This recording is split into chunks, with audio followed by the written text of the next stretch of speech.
Okay. Okay. This is the regular meeting for Thursday, May 12th, for 2022. We are beginning at 6:01. Pledge to the flag. Everybody stand. Ready, begin. I pledge allegiance to the flag of the United States of America and to the republic for which it stands, one nation, under God, indivisible, with liberty and justice for all. We got a full group here tonight, right? Roll call of director is Director Kelly, Here. Director Schoenberg, Here. Director Nyman, Here. Director Garcia. Here. Director Gibson is here. Discussion vote on adjusting the agenda. Do we need to change it at all? Lisa's got Yes. one arm up there. Director Schoenberg, sorry. I think we need to, under 9, we have the same thing that we've had to do through multiple meetings. We need to do item A, table item A, item B, item C, and item D until the next meeting. Probably more than that, but I'm just gonna table it until the regular planning meeting. Is that a motion? Yes. I'll second that. Okay, roll call directors, Director Nyman, Aye. Director Garcia, Aye. Director Kelly. Aye. Director Schoenberg. Aye. Gibson's an aye, moving on. Can I ask something quick? Yes, Johnny. Could you, we had somebody who was just questioning, concerned about why we table things. Could you briefly describe why we table certain items on these projects? Okay, I'm tabling those items because we can't move forward on them right now because just quickly, like the item A is a appraisal, but we can't do the appraisals for the main property for our planning. Our Lake of the Woods, Fraser Park Public Utility District consolidation and the wells for that until we finish all of the items up for well 7. So there's a number of all the items I just asked to table are all things that we can't really move forward on yet. And there's another set of those actually on the, actually, I think these we can do now. I'm gonna leave the rest because there might be items too. So yeah, that's why I tabled those. It's not to get rid of them, it's that we can't address them yet. Doesn't Thank make you. sense to address them yet. And we keep them on the agenda in case you want to talk about them. Yep. Okay, That was- report of that was a good officers, point. President, I have nothing. Vice President, Is there any public comments? Secretary, You missed public comments. oh, public comments, I'm sorry. Are there any public comments? Hi, this is Joan Kotnick, and I have a couple of public comments, but they will come under your agenda under the annexation. Do you want me to just hold off until that time? I think that'd be appropriate. Okie dokie, thank you. Okay, report of officers. Vice President, I think everything will come under the other items. Secretary, No report. Treasurer, Yes, couple things. Part of it, well, I made transfers for claim 15. There were a recovery of board fees and staff recovery fees. And so I made those transfers from the Lake of Woods planning account to the revenue account. On claim 15, it was $566.66 for board fees, 96.75 cents for staff recovery. Then I also made from claim 16 that came in, we made for $450 for board fees and $64.60 for staff recovery. I made transfers from the planning to the revenue. And then the other transfers we'll talk about under the treasury ad hoc. Great, thank you. JPIA representative? Yes. I talked to a very nice gentleman at JPIA to find out about this rate stabilization notice that we got. And he was very nice and trying to explain this whole situation. And yes, they did go back many years, but 20 years. they chose for many years not to increase or decrease anything. They always felt that funds would come in and come out and eventually everybody would stabilize. And now that the insurance is shrinking and getting tighter, they decided that they were going to try to stabilize some of their funds. And we're in a pooled insurance through JPIA with other water companies. Each one is tracked individually, so we're not paying for somebody else's, but they have a rate system of 70% and to 40%. As long as you're in that 70 to 40%, they figure you'll eventually make up your differences and stuff. We fell below that 40% this time. So that's the reason we received our billing, which we paid, which has now got us at that 40%. In years to come, if we fall below that 40% again, we will receive another bill.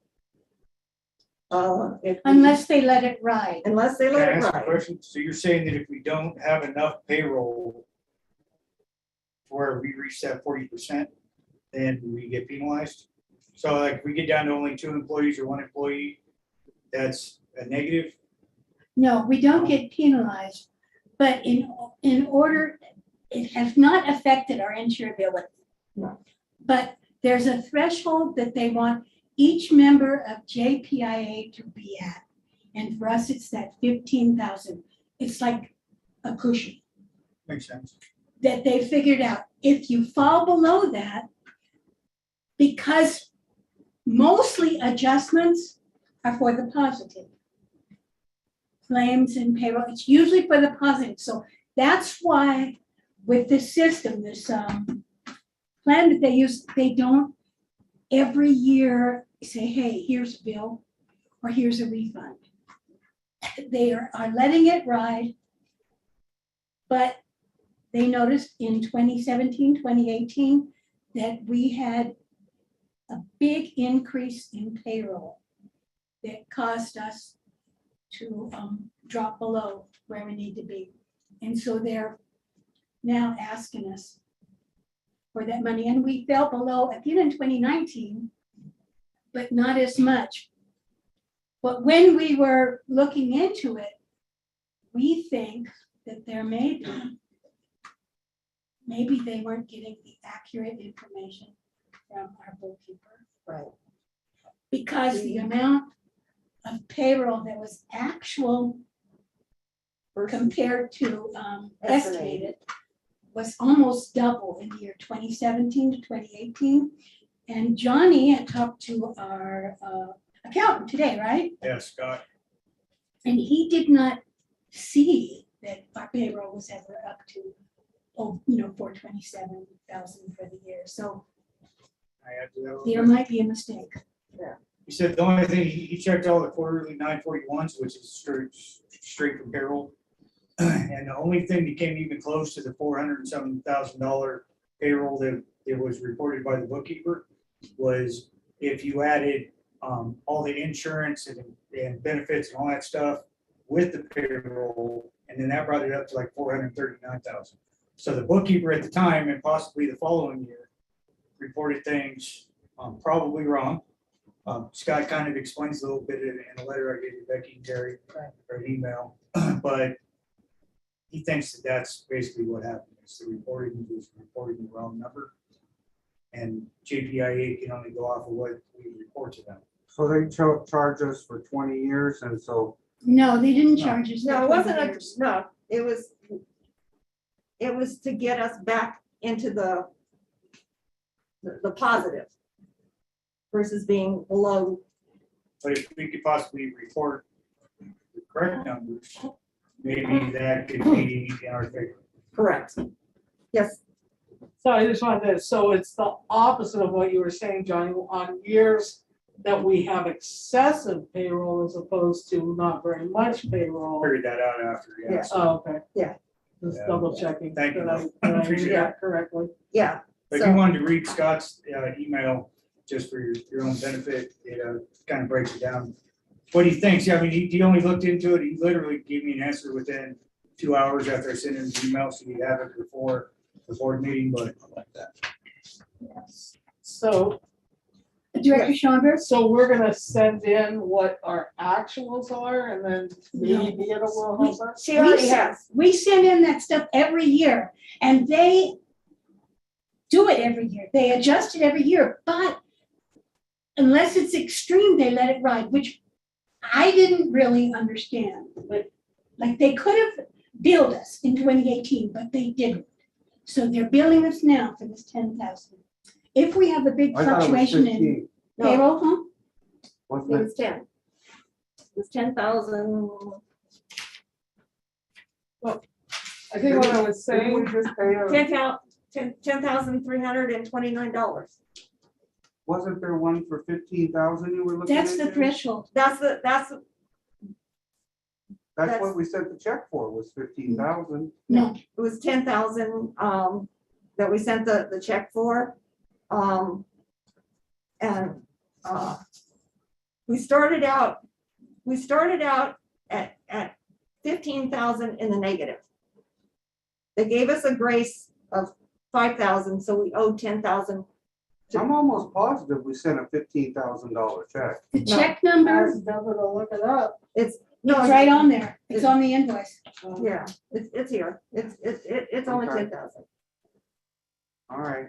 Yeah. I guess I'm mistaken. So, but anyway, so this is something we may get in the future, but if estimated and actual payroll are, if they don't have, $12,000-15,000 difference, we should be okay. I think what Lisa was gonna suggest is if we can get the actual numbers for that year and the following year, and it does differ greatly, we can send that to JPIA. They'll say, okay, you were within that range, so that was a mistake. Then maybe they can correct it and fix it, but I don't know, And maybe update them, maybe refund us. maybe. Maybe. But since they let it roll over and they eat it some years, they may or may not want it to be refunded because they do eat it other times. So Deborah, Yes, I'm here. how hard would it be to go back to 2017, 2018 and find out exactly What payroll was. what payroll was? Is that something you can do? As long as we have I don't know off the top of my head how far back we go with our service, but I think it's 2016, so I think I could go back that far to look at what the actual payroll was. I have Director a Schomburg? question. So that's not initially reported by ADP, it's reported from ADP to our bookkeeper, and then our bookkeeper So the reports it? bookkeeper takes every payroll that comes in and every 941 that comes in, and they translate that into all the different financial reports that have to be written. ADP doesn't send anything directly to anybody except for federal and state. Okay. So I just did both an estimated and an actual to JPIA. And as I stated earlier, or when I was talking to Terry about this, that when I what comes first is the estimated. So first I did an estimated for this next policy period. Then when the policy period's done, they will ask me for the actual payroll.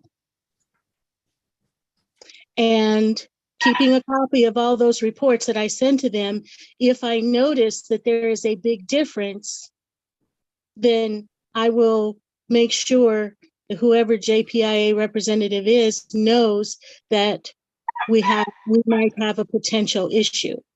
But keep in mind that this fund, this isn't premium necessarily. This is catastrophic reserve for the company. So they may not always charge you something, even though you may fall below that threshold. It just depends on their overall experience. And that's why it's one of those things that they will or they won't choose to bill or refund. It's And kind of up really, to them. really, it would have helped if they did do, but if they had wrote us back after they got that and said, hey, you're not falling within the threshold, are these numbers correct? But there's no reason for them to assume that the numbers are gonna be wrong when they get them. Right. But my first thought when I heard about it was a book.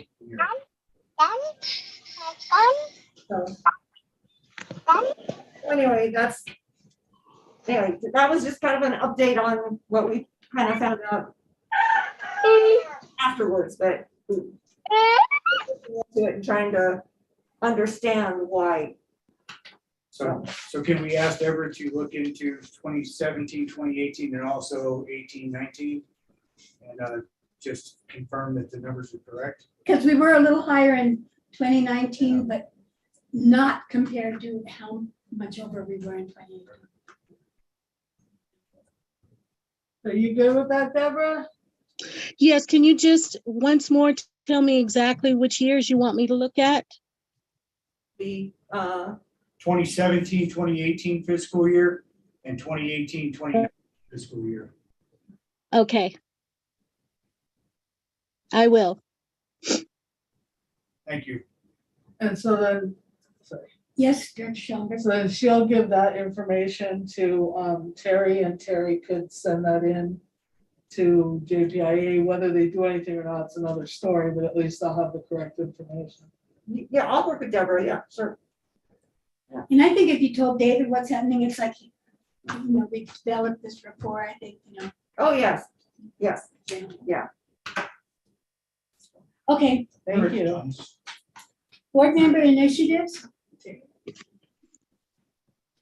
Okay, managers report. All right.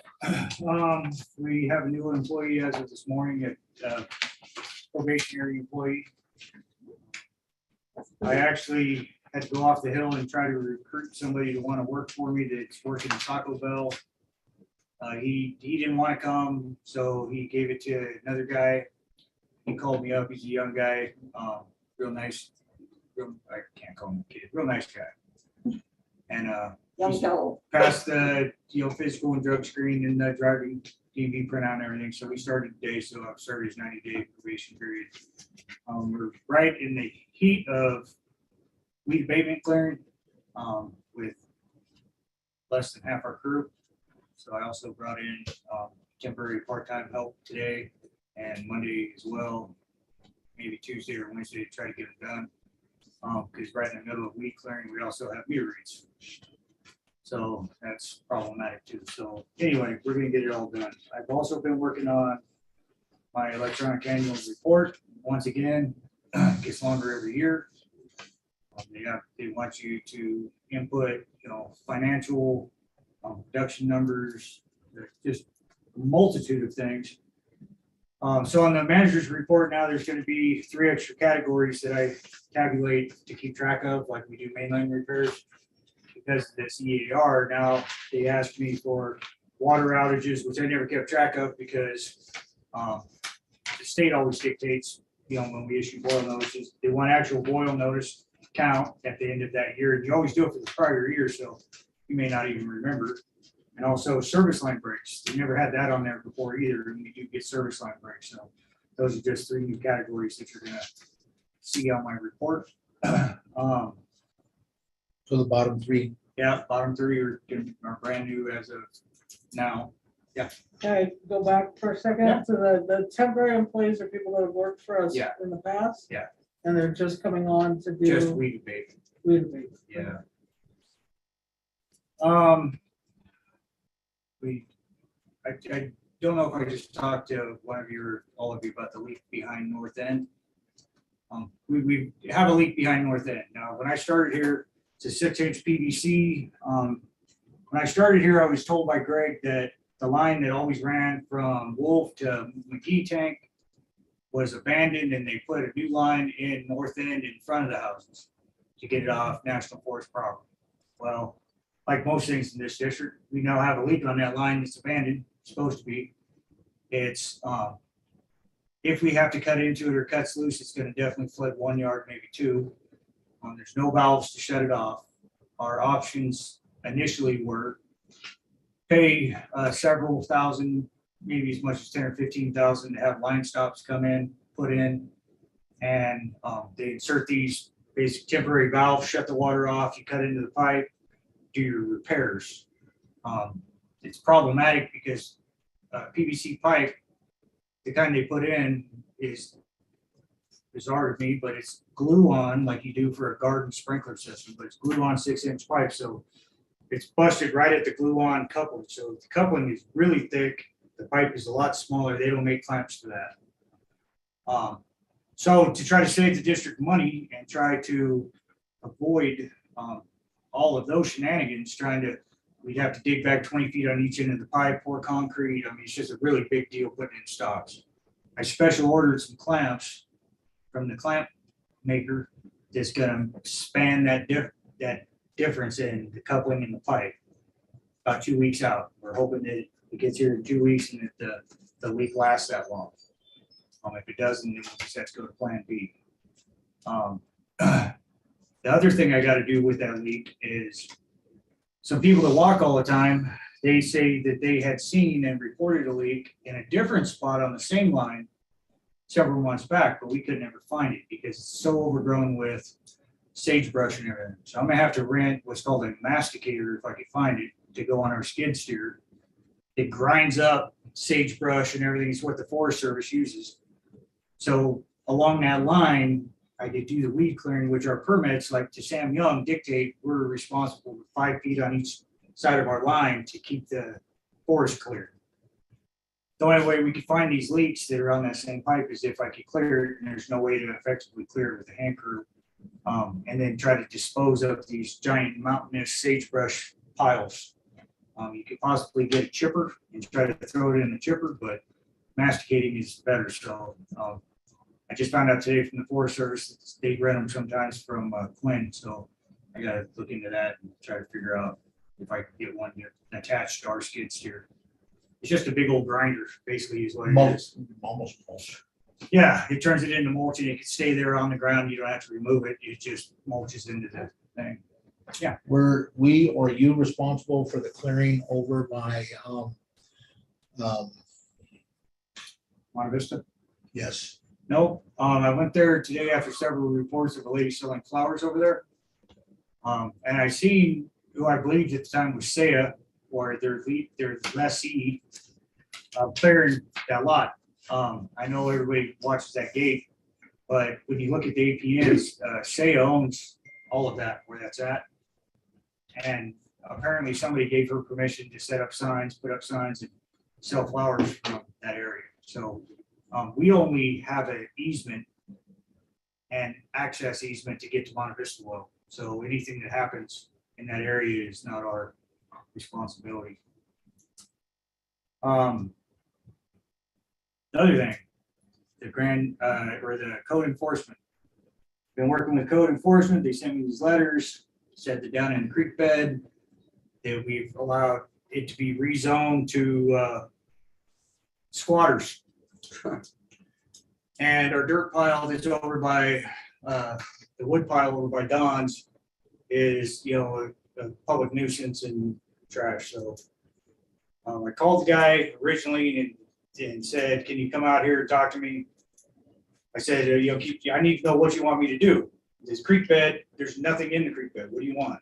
Well, I don't know. I got a report. I got a phone call. So I issued the notices. I said, well, I don't know what to do. I need you to come up here and talk to me. So then repeated emails and phone calls to the same person went unanswered. So I went down, I guess it was a couple days ago, talked to another lady in code enforcement, and she said that they were changing around code enforcement officers. I gave my response to the two that I, one had been investigated in the past and cleared, and the other one, I see nothing wrong with it. So she said she'd pass that on to the person assigned to the case, and then that person would get a hold of me. So I don't know what's going on with that, but in the meantime, I've already been saying that I need to clear away mountains of old piles of dirt with asphalt and concrete and everything. I'm finding difficulty finding somebody that will come up and do it, but as soon as I do, I got to at the very least get the lot over by the wood thing finally cleared and all that stuff recycled, so we don't have this ongoing problem.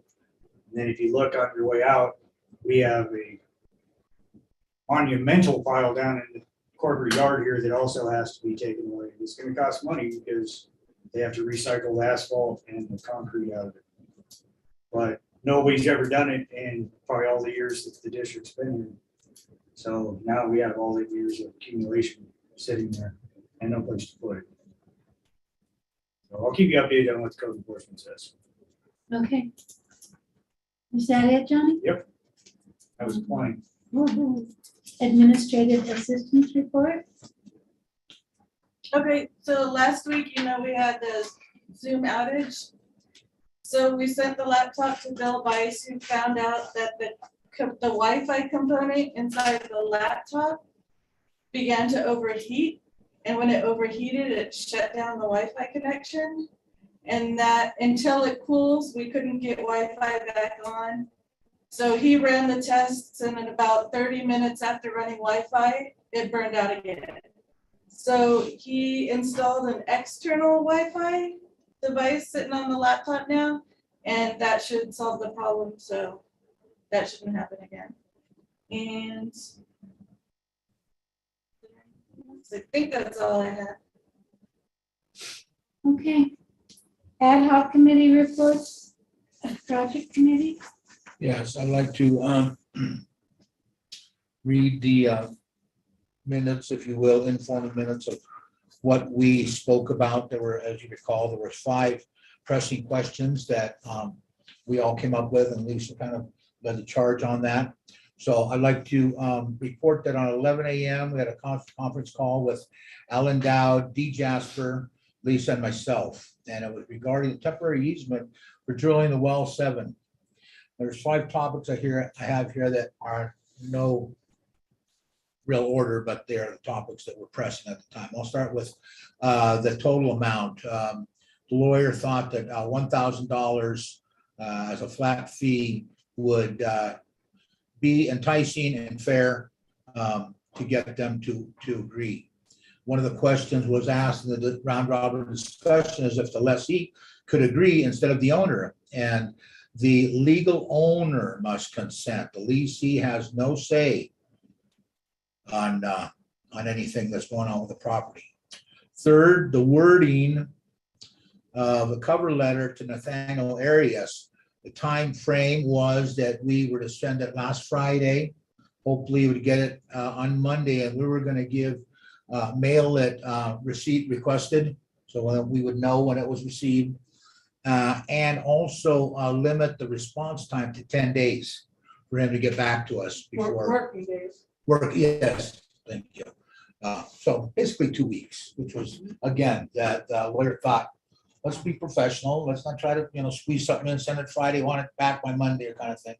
Give them the full 2 weeks of working time. Next, number 4, if offering more money because of the appraisal amount being, I think, $190, and that was the first thing we saw. If that will taint future negotiations, and he said, no, absolutely not.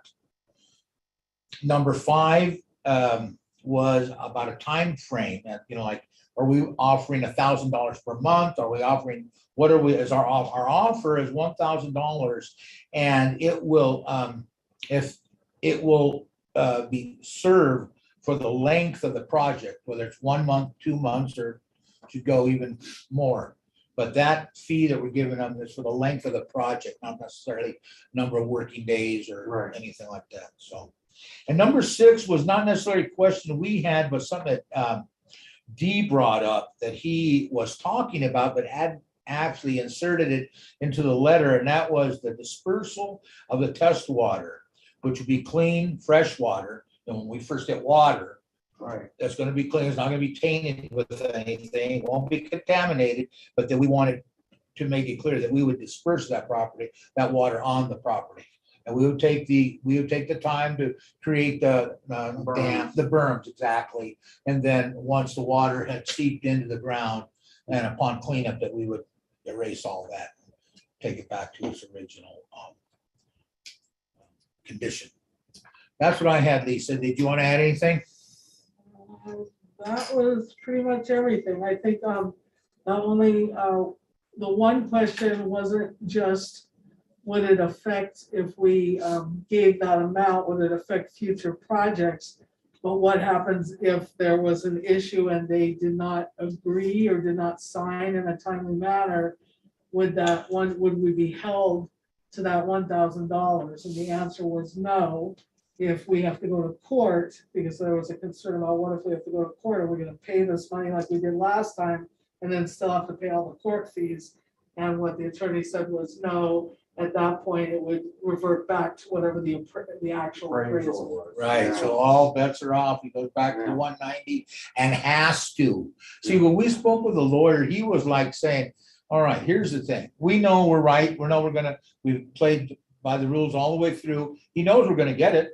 It's not a matter of if, Right. it's when. Right. And so that if he's smart as he seems, that he would just go ahead and play ball right off the bat, get the most amount of money for his Right. inconvenience, shall we say, Yeah. and let us do our business, because we have the upper hand, basically, is what I felt that he Johnny, was saying to us. Should I give an update on that letter now or during the agenda item? I figured the agenda item. I guess the agenda item. Okay. Sure. That's all I have. Thank you, Jerry. thank you, Jerry. Accounts payable committee? We met and went over the bills and went over some things with Deborah as far as accounts, and we made sure that everything was It was a long meeting, thank you. Anybody have anything else about that? Nope. Oak Asset Detail Committee? So you want to have that again?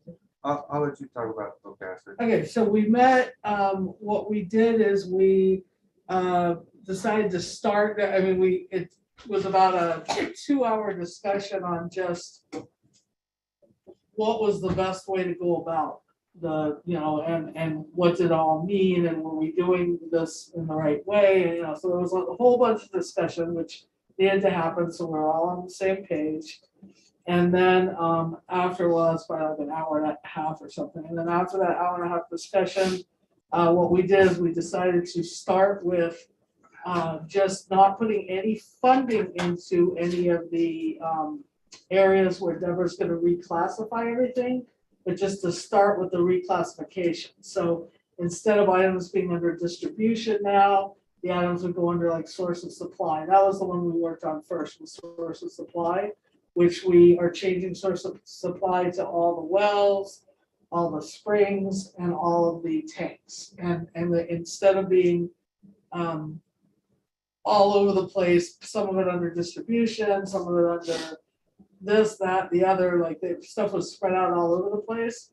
So now it'll be under sites, and each site, so it'll say something like well number 5 site, well number 7 site.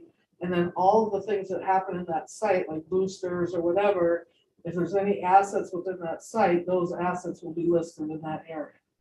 We need to do it mostly going forward because it's some stuff will get very tricky trying to go backwards because we never did all of that, so the things that are fully depreciated, which we still need to talk to the auditor about, any items that are fully depreciated will eventually get pulled off unless they absolutely, there's a compelling reason for them to stay.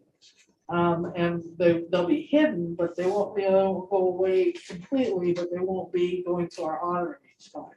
So they won't be part of our actual assets that we consider that we have. And so, so it should clean that stuff up. We have another meeting planned, I can't remember, it's next week, on Wednesday or something, I don't know, it's next week. We already set that date. And so we'll probably go to the next section, which would be something like distribution. Distribution is gonna be all the trails, in keeping with the idea that we're gonna start this pipeline project, so that we can actually list on each trail what's actually gone in the ground, which we've never had any idea of where the pipes are going. So hopefully it's gonna take a while, but we did everything that needed to be done for the 2021 audit. And so that's taken care of. So it's really just like moving forward and trying to slowly get these things in the right place. And then Deborah, you can fill in anything that I didn't get to, but then Deborah will be able to populate that with an actual amount and how much it's depreciated and everything. But first, we're just trying to kind of get the structure, and then we'll go from there. Does that sound like what we talked about, Deborah? Yes, yes. We're just right now just working on the structure within the accounting system so that as we move things, when we finally get the numbers right, then we know exactly where we're going to move them. So we decided to go about it kind of the opposite way because it was so complicated trying to do that whole color coded thing and then get the stuff to the auditor and have him tell us what to pull off. It's better to start the other way around and kind of see where we need to go, and then once we're, Build from here. yeah, once we're in a certain place, then we can deal with the auditor. So, yeah, so that's where we're at on that. Okay, thank you. Budget committee? So we need to meet, we did do some work on the budget, not in that committee, in the treasury committee, because we went through the bond book and decided exactly how the bonds are actually calculated as far as interest and principal, so we're sure of it this now. And so when we do the 5-year projection, we'll know exactly how that works. Our bookkeeper now knows how it works. Director Nyman knows how it works. He's gonna relay that information to Director Kelly on their committee. I'm gonna relay that information to you on our committee, on our ad hoc. And so at least 4 out of the 5 directors will have a good idea of how that works, and we can calculate it if the bookkeeper goes away, if someone changes positions, so we'll be able to check that. And then Director Nyman, I guess, do you want to address Yeah, that I here? think- Well, we haven't got to the treasury. Oh, okay, so we'll do the treasury committee, so yeah, so that's going to be part of the budget committee, so that we already will be able to have those numbers and plug in the correct numbers onto the budget for the 5 years. Does this make the 5-year budget that we have? More accurate. Just more accurate, it was actually Oh, okay. very close, but there were a couple of mistakes we caught, and the 5 years were already multiple years into the 5 years, so we'll go forward another couple years. Okay. Thank you. So So when are we can gonna meet? Yeah, so can we do a date now? Yeah. Because we need, for that committee, we need both Johnny and we need Deborah.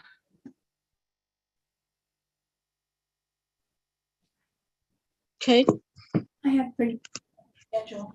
Once you'll pick a date and I'll have a doctor appointment. So I'm suggesting we, let's see. Then what about Wednesday, the 18th? That's not when we're from meeting. I thought you already had a meeting. No, we're meeting No, Wednesday the on, 18th, I'm not available. no, we're meeting on the 17th. Okay, so. Okay, we could set it up for the 18th, yeah. Are you okay on the 18th, Deborah, at like, I don't know, 10, 11 o'clock? yes, I just have to do a paperwork evening. I don't have anything in the morning. 10 10? I'm open all day, the 18th, so whatever time works for you. Johnny? Yep. So should we do 10? Good. Okay, so we'll do 10 and go for whatever we can handle up to 3 hours. And see where we get. And this is for budget. This is for the 5-year budget, right? So we've already got a couple of years of that budget, so we would just start from where we're at and go, I think, 2 more years, because I think it goes up to 2024. And thank you guys for working on that. Thank you. Okay, so we're done with that. We're meeting on the 18th. Got it. Moving on to the treasurer committee. Okay, me and Lisa, we met, like she said, we went over the bond books and we were able to figure out how the interest was calculated by basically seeing what in April, they take interest only, and they take half the interest for the year. And so we were able to just look at the bond book and figure out the principles and deduct it all out, and with the formula, figure out what the exact, how it's done. It's, and I could explain that later, but anyhow, so we went through all that, we got that completed, and then in addition to that, after we got it all down, I took and I made the transfers. I transferred, so we had $80,000 in the USDA payment. I transferred that back to revenue fund and zeroed out the account. And what I did was I made individual transfers for loan 3, 4, and 6 of principal and interest, because that's due in October. So the money is in the USDA payment account for what they're going to take. And then in addition to that, I did an additional $5,000 just in case for some odd reason I made a mistake, a kind of contingency plan to make sure that we don't overdraft. If for some reason it was a little more, and but I'm 100% sure that it's correct. Then the other thing we did as a treasury ad hoc, we went over to the bank and we talked with Sherry, and we got the 2 accounts squared away, that when we opened the accounts, we had to put $100 in, and then they had taken a fee. That was pipeline and the well meter. Right, and so basically, she reversed those charges. Apparently though, on, I think it's the pipeline, there's a quarter difference. So basically we had $99.75 and $100 in those. I have made those transfers back to the revenue fund, and we have zeroed those accounts out. And then there were two others, Lisa, that we had gotten charges on, and she. Right, so one of them is, okay, so they're supposed to be removing, at last count, $35 every time and once a month from the operating revenue for us using the scanner to auto deposit our checks. They were not removing the $35 from the correct account, the operating revenue operating account. They were removing it from the general fund, which shouldn't have had anything being removed from it. So that has been happening for a while. We went through all this in December. For whatever reason, it did not get fixed. And not only did it not get fixed, but it then was added to yet one more account. So there was a $45 charge on another account that we still haven't figured out. So Sherry is auditing those and trying to figure out what's going on. We also looked at all the auditor balance. So what the auditor does every year, right around the time of the audit, is they go through and check all of our active accounts. They don't check the accounts that aren't active, and they don't check through the bank or revenue operating, because they check our revenue operating from all of our statements and everything that we give them. So all the other ones that are active have a $20 fee on them. Those were all correct. They didn't charge fees on accounts they shouldn't charge fees on, although they did a couple months ago, which we already fixed. But one day double. But they doubled the one and charged $40 instead of $20. The bank's saying that it's probably because we asked them to do it twice. I disputed that, as well as Director Nyman. So she is again checking into that, because I don't see why our auditor would ask for 2 audits on an account that barely has anything going on. So anyway, so there's still, that's still in the works, I think, and we'll have to just see next month on our statements if those charges have been repaired, and if not, we may have to go back, or you two may have to, if we dissolve that treasury ad hoc because everything is done on it, then we may have to Well, that's all right. have you two go. I was just gonna ask, so do you feel that we can dissolve, or do you think we shouldn't? We should wait a month? The only thing I have is I have a bunch of questions. They may be too many for here. We'll see how you guys feel. In which case that would be something where you would maybe not want to dissolve it. And I would be able to ask those questions with Director Nyman to Deborah in that committee. So there's just some like So then let's wait. oddball questions, but if we can resolve them tonight, then I think you can dissolve it.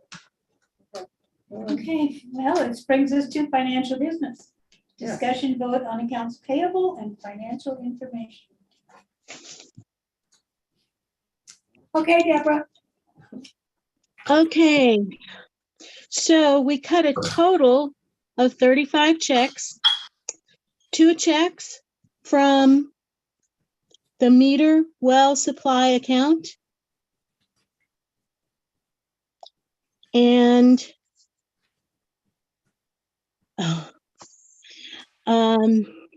totaling $1,646.26. And quick question, Deborah, I have some questions along the way. Should I wait till you're done with everything and then go back and ask them? That's probably the best way. You may be able to answer them as well. Okay, so I'll go through this part of it, and then I'll be open for questions. Sounds good. Okay, and then we cut 5 checks from the planning account totaling $1,607.50. Nothing extraordinary there. And then from operating, we cut 28 checks totaling $30,921.03. And the extraordinary items were the JPIA employee benefit, which was $7,271.01. Yeah. And the only other extraordinary one was the Southern California Edison, with $6,349.23. Okay, well, before we do that, yeah, let's do. Before we- Okay.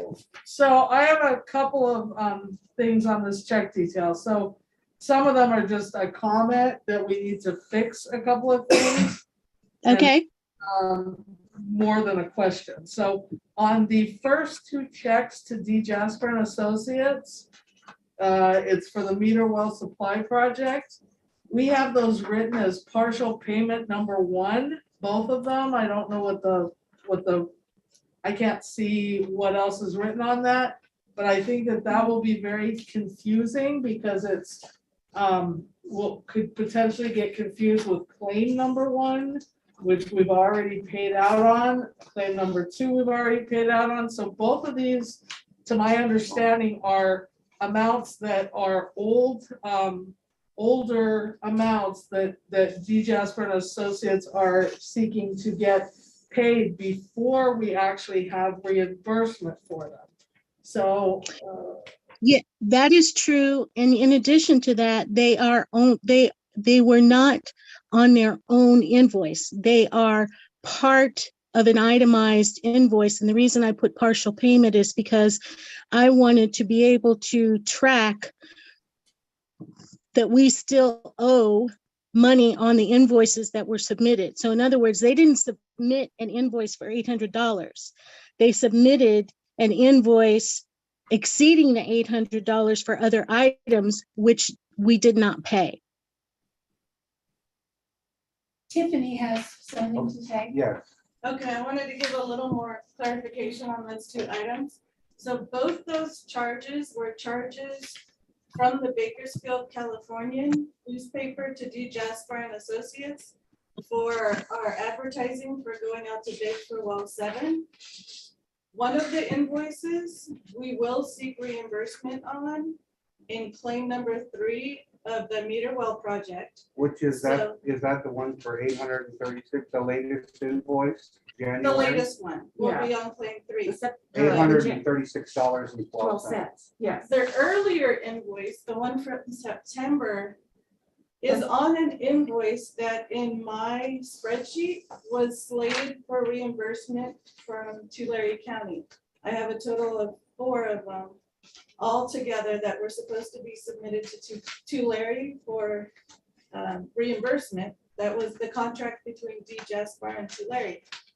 I asked Gail Jasper if she could look into that to find out, 1, if they had ever submitted that invoice to Tulare, or 2, was it ever reimbursed? Because they need to pay Bakersfield California because it hurts their credit and reputation.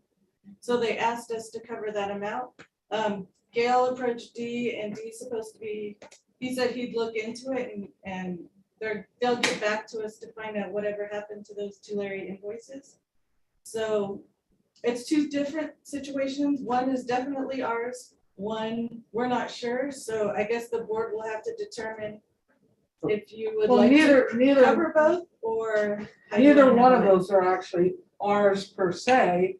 One is ours because it should be paid through the meter well supply project. It just hasn't been put as a claim yet. So we would still need to pay it and then be reimbursed. Right, And then the second one would be IRWIP, and we would need to, if we want to pay that, we would pay it. And again, we would reimburse it. But I think if we track it, we shouldn't call it, we can call it a partial payment, but we shouldn't call it. Well, then we number- would get a reimbursement from D. Right, right. Yeah, we can't, we have no contract with Tulare, so the Right. Tulare, they have already paid D or maybe paying D. I know that there was that extra $20,000, or you said it wasn't the whole thing, D, that it was less than that, but I believe that invoice was supposed to be part of that extra money that was applied for and received, but not the full thing. D, do you have any kind of update on this, this one that's for Tulare? Yeah, no, I don't, Brahma. I don't have an update on it. The only thing I know about that is that Tulare has expended all the funds. So, I know there's no going back to Tulare. If we didn't get it submitted on time, then I guess it's on us. So we'll just have to, we'll chase We it. would, I suppose perhaps have to vote on paying for it, but we would probably pay for it. But we need to know if you did submit it already, because I think you may have. Yeah, we'll check that out, Lisa. And then I'm just concerned about tracking and that we call it the correct thing. So if one's actually going to be on claim 3, that we make sure that we say something in the wording that doesn't say payment number 1, or there's no like number like that it says reimbursed from claim 3 or something, and that the other one says potential reimbursement from IRWIP, but maybe not. Or I don't know how to write that, but I'm just afraid we'll get confused if we try to track it as payment number 1. I got confused looking at it. So I can take the pound sign and the 1 off of the description and leave it as a partial payment. I just wanted, for my own clarity, that if this comes through again, that it doesn't get paid that it doesn't get paid twice. But these are old invoices, so that shouldn't come through Well, again. maybe. But yes, I totally agree with you, Deborah, but I would just add somehow a note that the first one for 8/10/14 could have been coming from Tulare, and we will only, I mean, we have to vote on whether we're willing to pay it or not. But if we pay it, that it would be because it didn't get paid because Dee didn't get the money or the invoice into Tulare in time. And then the second claim would be, it looks like it's gonna go under claim number 3. That would be an Oscar thing. But just so we kind of track where so if we're paying it now, which we are, that we need to actually either put that on, because we haven't done claim number 3 yet, correct? So Oscar would need to put that on claim number 3, and then the money would go to us rather than going to Dee.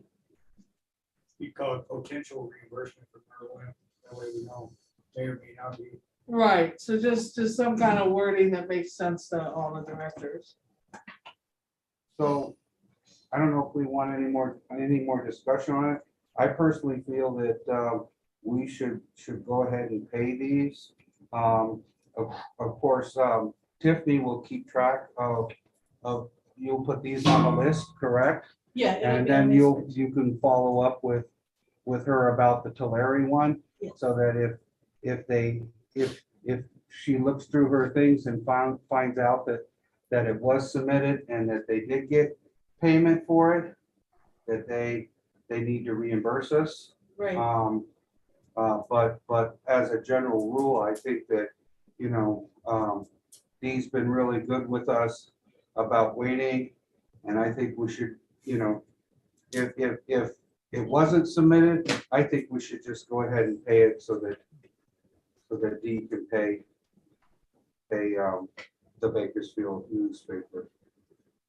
That's my feeling on it. I agree with that. Well, it'll be included in the vote for the paying the bills, right? Yes, We're not gonna make that decision now. Lisa, you still have more questions about this? yes. Okay. So, Brahma, were you done? Yeah, I was done. Okay. That was mine.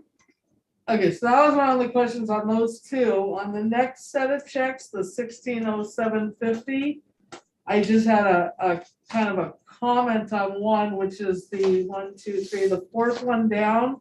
It says general well 8 easement. I believe that I don't know what that was, but isn't that for well 9 easement we were working on? Or is that for Saya? I don't have the invoice in front of Okay, me. hold on a No, second. not 7. There's well 8, which is the test well on the Saya property, and there's well 9, which is a potential easement for the French Wainwright property. Hold on, I'm looking for the invoice.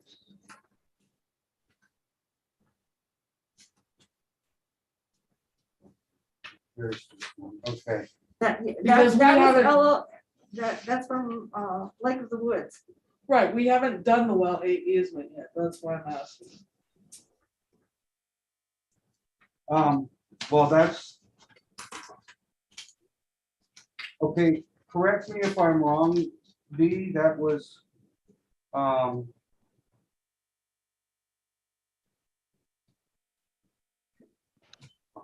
Maybe I could clarify. I don't have that invoice in front of me, but what I'm thinking about well 8 is when we were doing the appraisals for wells 8 and wells 9, discussing it with Valbridge.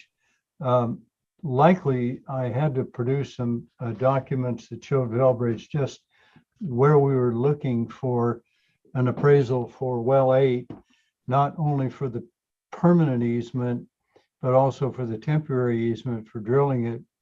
And that may be what that well 8 issue is about. Getting that, I just have to look at the timing, but I suspect. this was February 17th, and it says, just an hour and a half, but it's $306, well 8 easement. Yeah, that is probably has to do with the appraisals that Valbridge is doing for the permanent easements for the wells. So then wouldn't that go under appraisal rather than engineering? Well, it could, I don't know. You know, I didn't, Just asking, I don't know. I was confused because I had thought it was for the French Wainwright. yeah, no, that would be 9. And so, yeah, well 8, as I recall, I had to produce some documentation for Valbridge and have a few communications with them regarding just exactly what is it that they're appraising for well 8. And I think that has to do with that. My only question on this, Dee, would be, I mean, this is coming out of the Like of the Woods planning. Lake of the Woods planning. Mhm. That's correct.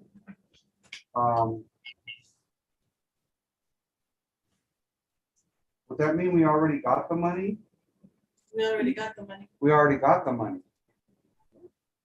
Well, that's why I was asking, because on the, what Tiffany has, or I thought on claim 16, you were telling me it said, well, it was for the Wainwright French.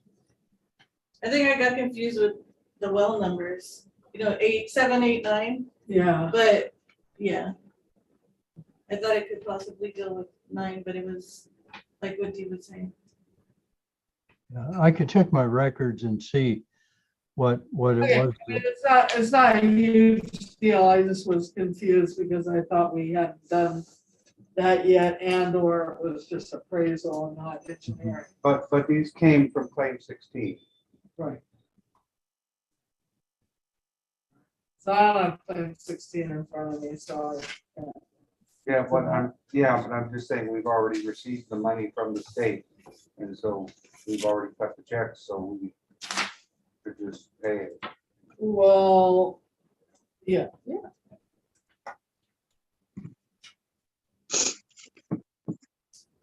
Okay, so yeah, you're right, because that's under engineering, so. Yeah, you didn't even do the appraising. No, but- okay, and then, sorry, What page you on? I'm on page 2. And I found the folder that I had. Oh, and then the other questions were just like reclass stuff. Because, like, there was a repair labor on Pine 1, but we're putting it under building facility maintenance. That's which- what it's a booster house. The building rebuilt, but he didn't cut an access hole, so when he pulled the booster out wasn't necessary, so I had the handyman come in. So that's building maintenance, because it's part of maintaining that building. And that's why I put it under that. Except that then we need to look at what's under building maintenance, because in the past it was this building and maintenance. Now, we decided when we had the discussions that all buildings in the system were gonna be Right, but we under haven't, building maintenance. we hadn't done that in the past. I'm asking this for the budget committee, really. Because we're gonna have to figure out where. Well, we stuff- put other stuff under building maintenance, different things. So I'll just, that's just something, when we But do yeah, the that's what I did. budget, we can talk about that. So that's not a big deal, but there were a couple things under that. So I just had a question about that. And I had a question about the answering service still being really high. Oh, yeah, we questioned that too, but there's nothing we can do Well, about it. they had raised our rate. Mhm. And so the bill is $275 base rate now. And then they gave us our charges, and then they've also added a $19 charge for safety and Surcharge. a 5% surcharge. Right, did we ever figure out if they were double charging us for calls? 'Cause that I was the called them question. and spoke to a supervisor after many calls, and they guaranteed me that they were not double up calls. And they made some changes. There were some changes that were irritating to me, but they were not affecting the bill. Getting 3 or 4 emails about the same call. Now they got it down to where I get 2 emails for the same calls. But they assure me that that's not how they do their billing, is by the number of emails they send. And then another one, which we'll probably vote to, as part of voting on this, but I just had a question about the pipeline replacement projects. That bill was all the way from November. But that's not a bill that we would be reimbursed for because we can't be reimbursed for that. So that was, Dee, was that, when you were redoing stuff for Lawrence to try to get the pipeline replacement funding? I think it was, Lisa. We were going back and forth on that. When was that, in November? That was November 3rd. That likely was what was going on at that time. Oh, got it, okay. So 7 hours. Mhm. Yeah. Yeah, we were developing the cost for the to justify the amounts for the grant in order to do it. You were re-updating everything for them to justify the grant, yeah. Yeah. Yeah, we did a pretty detailed look at replacing about 24,000 linear feet of pipe to start with. Well, we had done that one already, so this was just a second look. Well, at it was all an of that. update. It was an update. So unfortunately, it's something that we have to pay, and we won't get reimbursed because they never signed the paperwork at Self-Help Enterprise, or is it the state? That was the TA funding itself out. That's a little shot at you, Carlos. Luckily, it's a small price to pay for a $10 million grant, so. So, and then I think a lot of these I can ask during the budget committee, because a lot of them just have to do with where we class stuff. And so I just have, like, there's some differences from when I was doing it, so. Well, I just think you need to talk about it now, because if we're not catching that and we're leaving it, then we're not gonna know. And we're gonna do the same thing again when. Most of we the do- classes were all supported by when me and you sat here and went over everything, and I underlined everything. and Well, wrote- no, because like field supply is its own class, and then it went under distribution system maintenance. What was that? Field I supply. have no idea. I don't know, because I don't get to look at any of this stuff. 'Cause I'm What not are part of what it. are you talking about? Excuse me. Yeah. I put field supply in the description or the memo because there's so many items on the invoice. I can't type all of those items. Okay, So, what are we talking It must about, be Ace, Lisa? so I guess. so if you look, yeah, under Ace, 2237 and 1249. Where are we? Okay, so it's just, no, so it's my misunderstanding. So Field supply, Deborah's, so- that's not field support, it's field supply. And those are supply items that are being purchased at Ace. And there are so many items on that invoice that I can't list them in that one field. got it, okay. So they are a distribution system, okay, Yeah. Yes. okay. And see, that's what I was trying to avoid, so I'm not gonna ask any more questions. No, I think it's okay, because like I said, if we're working on something, Lisa, and it's supposed to be classified, and I'm not realizing it, and Director Kelling's not realizing it, we're gonna have this subject keep coming up again, so I think you should ask the question. I agree, because I'm actually. Yes, yes. Initially, Yeah, So I need to make sure that my notes. And are that's why correct. we have this, that's why we have this time, so we need to address it. Yeah, keep going. okay, well, one for sure that was, on the,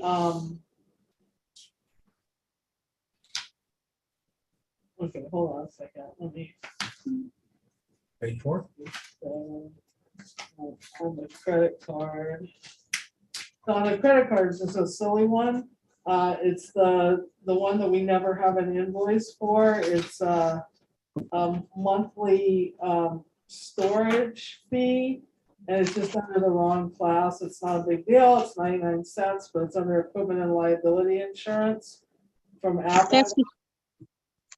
That's, that's because it was equipment insurance. No, the equipment insurance is the other one for $11.49. Oh, So the storage should have actually The been under storage website. is actually computer under services. website, yeah, computer. Six- So that's just a 65014. dumb one, but it's just. 65014. okay, where are we? That's on the other reconciliation, right? That's on the credit card detail. Any others? Okay, the 99 cents should be Because we never, website computer services, Yeah. 65014. yeah, yeah, Okay, not a big deal, but it's just. So we're since putting we've it been under doing that. website, is that what it is? Yeah, because it's web storage. It's Okay. not Okay, equipped liability. right, The okay, other one is liability, the other one's insurance. right. So, all okay, so I think the rest of them I probably just didn't understand because of the way it's written, so I'm not gonna ask about those because I think they're just written because you couldn't fit the whole thing in it, because I'm not looking at any of them, I have no idea, so I'm gonna ignore all those. The only other questions I had to do with this reconciliation summary. And so one of the questions was, there's some circled ones that are in the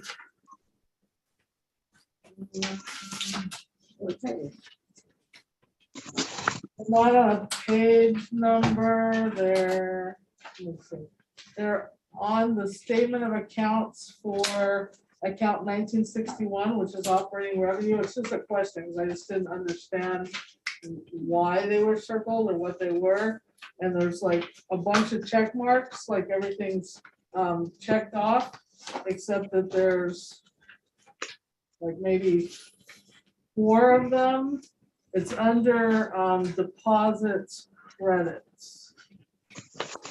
There's like 1, 2, 3. I think there's just 3 circles. oh, So I was well, curious this, because excuse me. So you're looking at the actual bank statement for the revenue account. And yeah, when I do the bank reconciliation, I go through and check everything that I had posted in the system. And those items at that particular time, they weren't in there. okay, And they came later. They came to me later so that I could finish the bank reconciliation. So those little check marks are just my working marks when I'm doing the bank rec. okay, yeah, I just didn't know what it was, so I was just curious.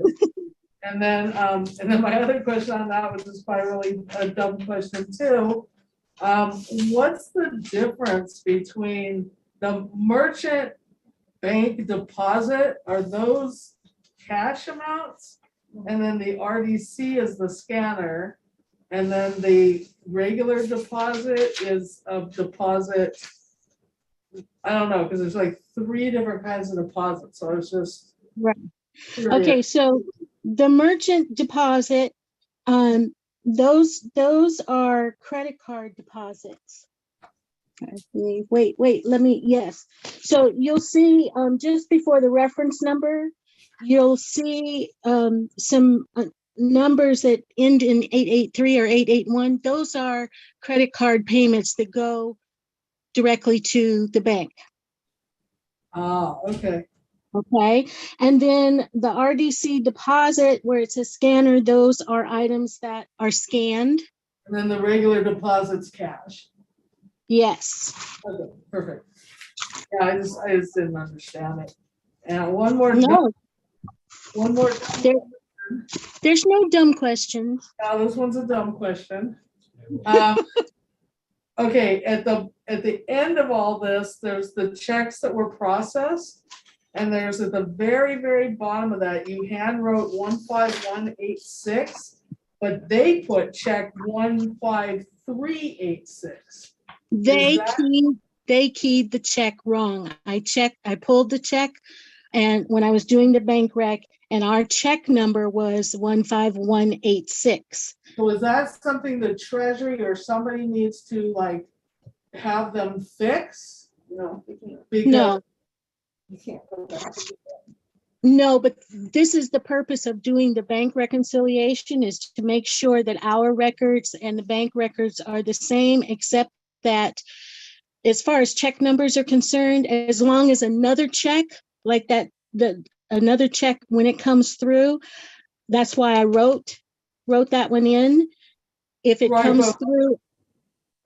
But if Yes. 1586 gets written on, because that's ahead of us, won't it be a problem? No, it won't be a problem, because what I'm really looking for is to make sure that the amount is correct. And I will see that the check number is wrong and correct our record. No, but I'm saying when the check number's right, aren't they gonna be like, that check already came through and wonder what the heck's going on? They won't, that, I've never seen that happen. This is something that has happened before with other people's bank accounts. And I don't ever see them come back and say, oh, you did a duplicate number. Yeah, personally, I've had that happen. Where I went to the bank and asked them, and they said, the check number doesn't matter. It's the amounts. You can use the same check number. I ordered checks one time wrong too, and they told me just to go ahead and use them, it didn't matter, so I reused book of checks. Yeah. Because it had different amounts of times, dates. So, Oh, we reuse the same number? yeah, You 'cause- personally, or? yeah, me personally, because I should have ordered, say, 201 to 400, and I ordered up to 201 when I did the order, and then I was worried about I spent the money, and you said, well, just, it don't matter. Okay, I think that's enough on me. Anything else, I'll look at, try to look at the actual stuff. during the Okay, budget. I'll make a motion that we approve paying D. Jasper's pipeline replacement I project. think you can just make a motion to pay our bills, can you? Well, I think it's better that we have it in here Okay. so that everyone's agreed to it. So, because we had discussion, but we really didn't, Yeah.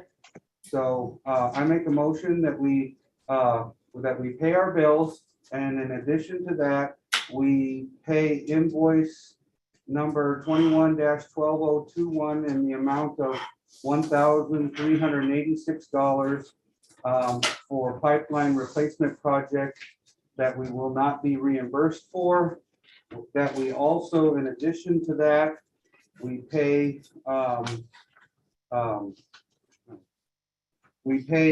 D. Jasper's proof of publication in the amount of $836.12 that will be reimbursed on claim 3.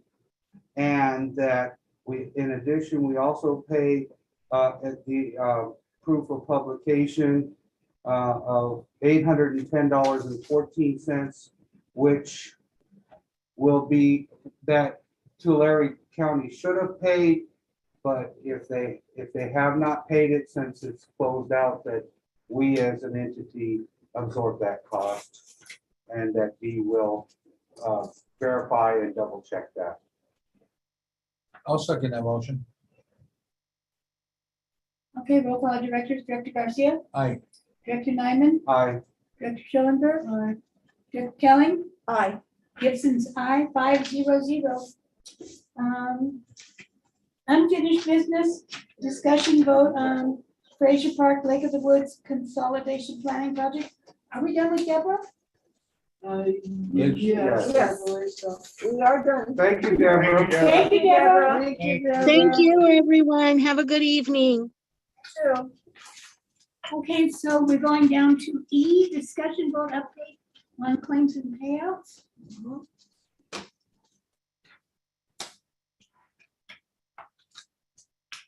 That's Oscar? Carlos. Carlos, I do have one question before that.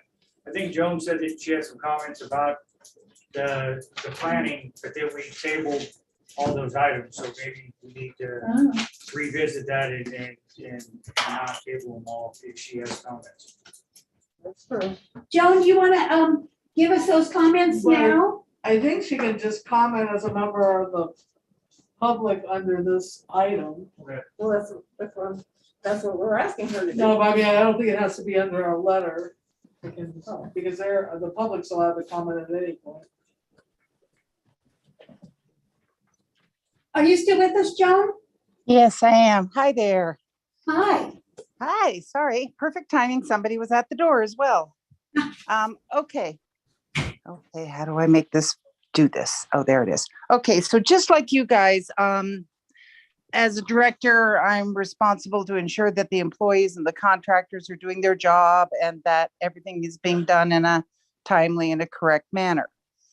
So we have a concern, or I have a concern I wanted to bring to your attention, and that is to deal with our getting a SCADA system. We've been in touch with Ness, and he came out and looked over our system and figured out what we're going to need to be able to make it happen. And we've been asking him for a quote so we would know how much does he think this is going to cost, and specifically what is he going to be offering so that we know what would happen. That was on January the 19th. Since then, we've sent 4 emails to him and a phone call requesting a quote from him.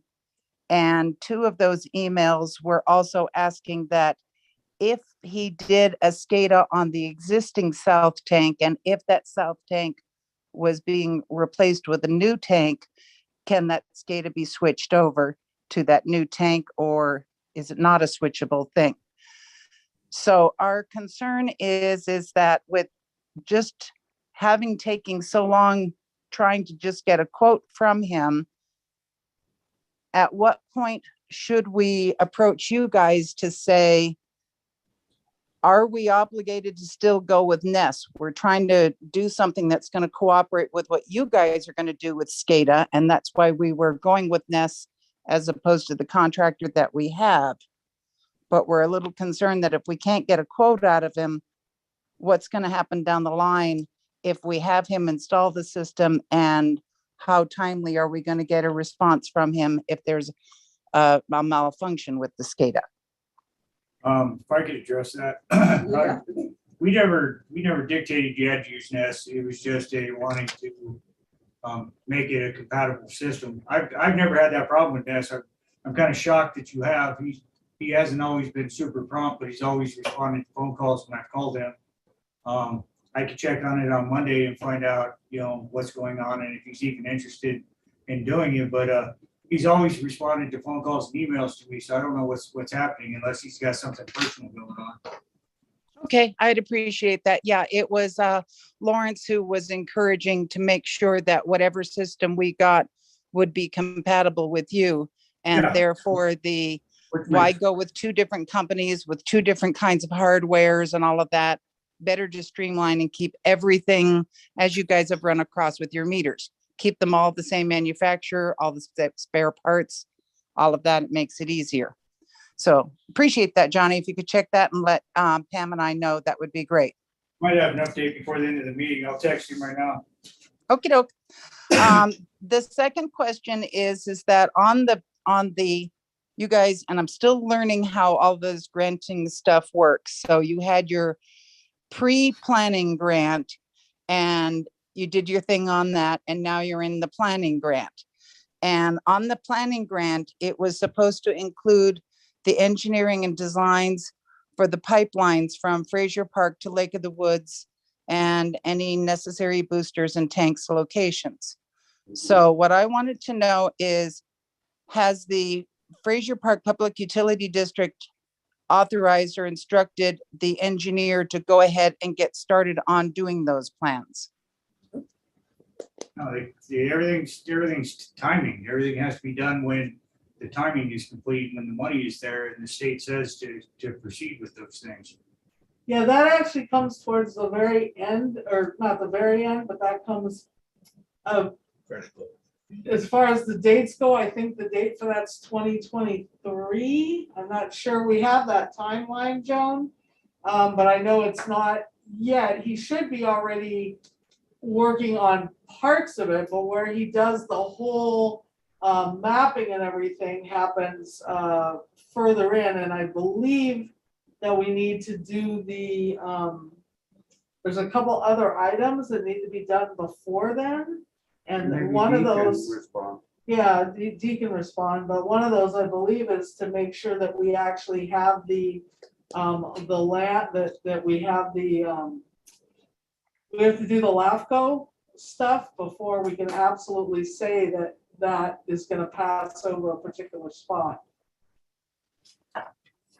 And then we keep tabling that because we're not quite there yet, but that needs to happen soon. But it's just, we have to go through getting the appraisals for the wells and all that, because none of this stuff's gonna go forward if we can't get the wells.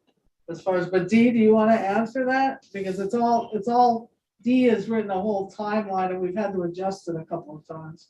Yeah, the big thing is getting the wells in, which is what we're starting to pursue now. We, of course, got to get the easements. We got to, take care of that part of it. We've been hesitating with LAFCO simply because we wanted to make sure that we would have adequate capacity in order to accomplish what we want, what we need to accomplish as far as design goes. And so we could either make an estimate of that, and that's something that really we've kind of hesitated to do. The board is a little bit uncomfortable with making projections at this point in time. But we could pursue that if the board decided that that's what a priority. As far as design goes, we need to get our well sites appraised and get those locked up. That will be the next step. I think, Joe, we've been really worried about moving too quickly on the, it's not the annexation, but the, what is it called? The MSR? Yeah, the MSR, because we were concerned that if we go forward and we complete the annexation with LAFCO and we're not able to come through with all the capacity and we're not able to come through with the money, that we almost are obligated to do something, but we have not the money to do that if we get ourselves in that bind. So it's kind of this weird balancing act where we have to move forward a little bit gingerly and make sure that we're going to have money, because otherwise, if we go ahead and annex, we're just concerned that that even though I think they kind of assured us we're not obligated, but I think we still have some trepidation about it. So so the last we talked to LAFCO, they said that we could move forward and that we wouldn't be absolutely obligated, but I don't know, we still, like I said, had some trepidation about that. So we've been doing this balancing act to see if we have the capacity in the wells and everything to move forward, and also to keep making sure that the state is actually able to provide funding. So so I think we're trying to kind of put that towards the end of the planning, so that, because we need all that stuff to move into construction. Yeah, a similar explanation on the LAFCO reasoning was given to me that if it puts you in an obligatory position to have to do the annexing, even if things don't come through, you don't want to be in that position, and that totally makes sense. The way that I was reading, the way the planning grant was written up, it indicated that you had to get your test wells in, but you can't put the actual wells in because that comes under construction budget. And you can't go into construction until you've done all of your steps on the planning budget. And the planning budget included the designs for the anticipation as to where booster tanks, where storage tanks, and where pipeline was going to go. And as I Right. also understand that y'all are holding off on doing anything further on whether it be easements or appraisals or anything on any of the annex wells number 8 and 9, until you know for sure that you're got your temporary easement for well number 7. I'm on the phone, Rick. That you've got your sorry, Rick just got home and the dog's going crazy. Until you got your temporary easement on well 7, and then you want to make sure that you've got your absolute, yes, we're going to be able to buy the property and permanent easement for well 7, that you're kind of holding off on everything as far as wells 8 and 9. So if I'm understanding correctly, it's going to be well 7's got to be totally locked down and in, and then you're going to move forward on locking in your easement. Not locked down and in, we just need them to approve our temporary easement.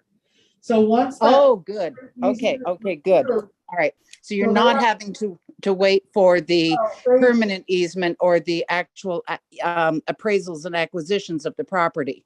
We're really worried that we just want to do it like a chunk at a time. So we're trying to get them to just be good with the temporary easement. Once that's done, then as well 7 is going forward, we should be able to, we've already done the appraisals, but then we should be able to start negotiating with them in regard to the permanent easements.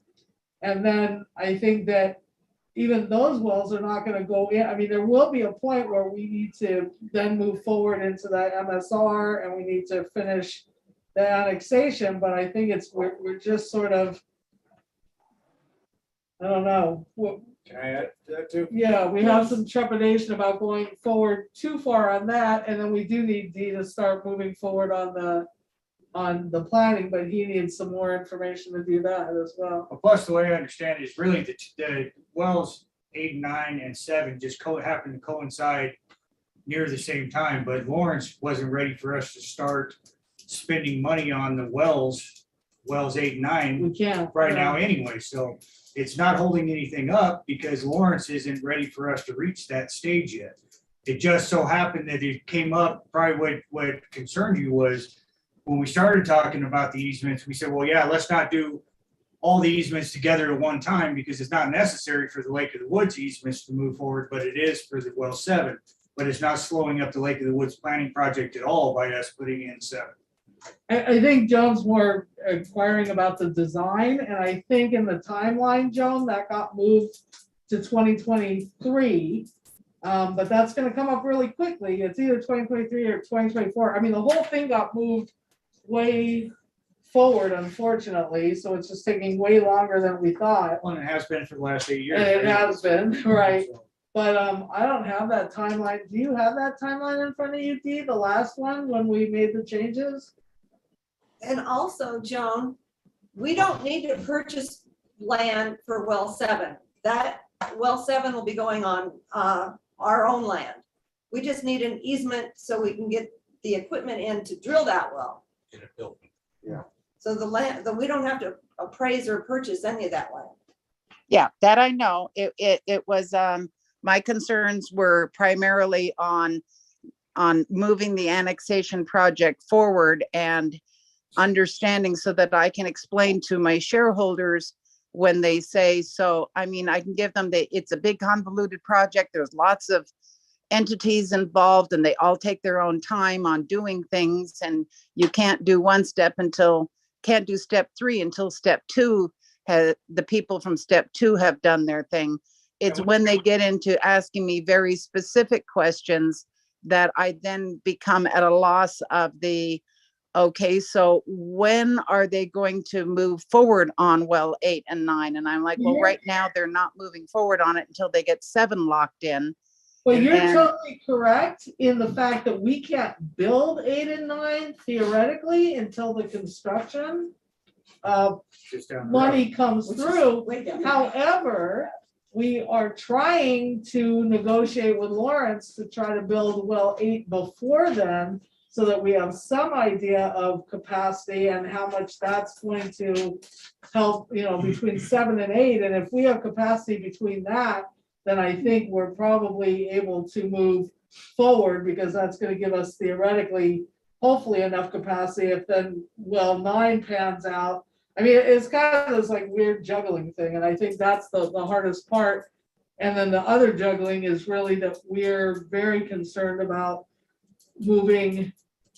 I mean, we need to have that design to go into the construction to see if we're even gonna get the money, but because we have to do the annexation, we're still concerned, so it's just, I think we probably need to have another meeting once we get through these next couple of things with LAFCO to really assure us and make absolutely sure that we believe that we're not gonna be obligated.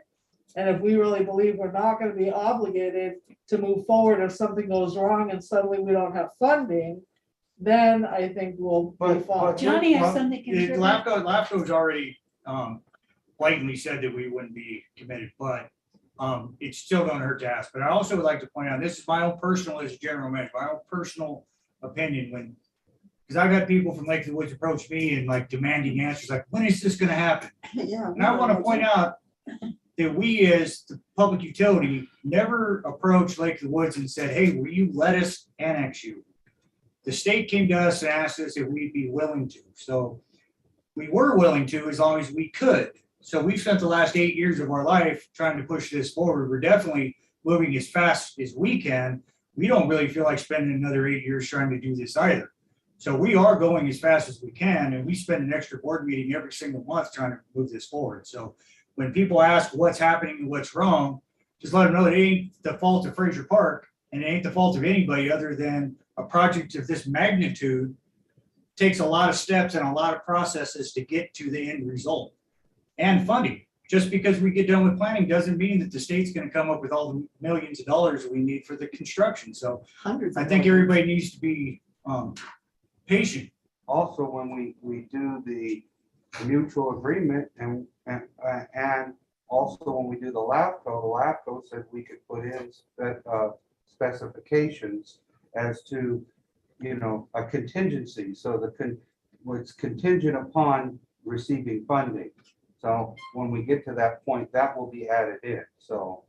Dee, can you maybe just read the timeline to us, because we don't have it in front of us? If I don't you- have it in front of me either. Okay, because I think that would help. I got that timeline in front of me. Okay, all right, Carlos. Yay, Carlos. Hopefully it's the right one. It's the correct one. I think this is the latest one that was submitted to Lawrence and approved. What part do you want me to start at? Because the test wells are done already. So, So engineering report. I have it here as draft engineering report, July of 2022. And then I have final engineering report with detailed cost breakdown, December 2022. And then I have environmental documents, December 2023. Biological and cultural resources, December 2023 as well. And draft plans and specs, December 2023. Yeah, see, so it's not. And then final plans and specs, April 2024, and construction application, June of 2024. and the annexation was moved forward as well, correct? The what? The annexation was also moved forward. So the 2024 is the final plans and design that Joan was. Yeah, MOU was moved to February of 2023. MSR, October 2022. Sphere of influence map, January of 2022. That's probably supposed to be 2023. I don't know. No, we were supposed to do that mapping, that we're Okay. not, we need to move. And then apply to LAFCO to amend the sphere of influence map is November 2022. And then apply for approval of revised annexation map, January of 2024. Okay, so if I can make a suggestion, I don't know if this is possible, but it seems logical to me that even though you've done a test well, that until you get the actual 8 and 9 in and truly know how much they're truly producing and what their static level is and what their drawdown is and their recovery, I don't know that you guys can absolutely assuredly say, yes, we can produce enough water. And you can't put wells 8 and 9 in because that's on construction budget until all of the phases of the planning budget are done. But it kind of sounds like that's kind of putting the cart before the horse. Would it be possible that Lawrence would revise the planning outline of tasks and permit that there be break off the design part of the boosters and the tanks and the pipelines, that planning take place after wells 8 and 9 are in, and then you guys really know where you stand? We can't, no, we've tried that. We can't do that. So we've talked to Lawrence about this multiple times on the state update, and I can bring up 8 again, but 9 is definitely not gonna happen before the construction. I don't think. 8 has a maybe, a potential of maybe happening. So that's kind of what we've been trying to move forward on. And I think that we are able to do all of that planning and design. I think we have to, because we can't get the construction account without having all of that. We also already have proven that we have the supply from the test wells. That was the purpose of the test wells, to determine the capacity and the ability of those 2 wells. You can correct me if I'm wrong, but that's why we did the test wells. Okay, so then I guess it goes back to my thing of the, so as I understand, moving forward right now on 8 and 9, as far as you got your appraisals for those, but you're not doing your letters and things on signing on that yet, until you can get your temporary easement on 7 locked in. And then after that, then theoretically you can start. Excuse me. The 2 have no bearing on each other, really. Yeah, they do. Well, that's not why we ain't doing it right now. It's all part of the schedule of the process of the planning. 7 has nothing to It's do with- looking like we decided we need 7, so we're gonna hold up everything to do with 8 and 9 to do 7, and that's not really the case. We could have possibly done it at the same time, but we decided why complicate it, because it wasn't necessary to do 8 and 9 right now, is what I'm getting at. It was not necessary. We didn't set the time schedule back on 8 and 9 in order for us to do 7. Because we had trouble with Saya. Before, but it's still, I mean, if we didn't have 7 going right now, we very well may not be pushing for 8 and 9 anyway, at this current time, is all I'm saying.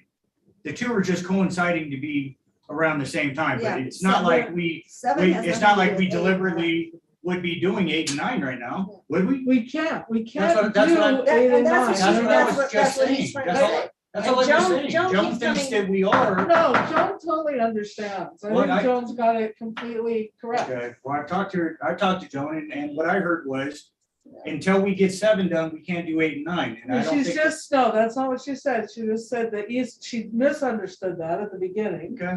And now I think she understands that we're only waiting for the easement to go forward so that we can then start the process of getting the actual land for 8.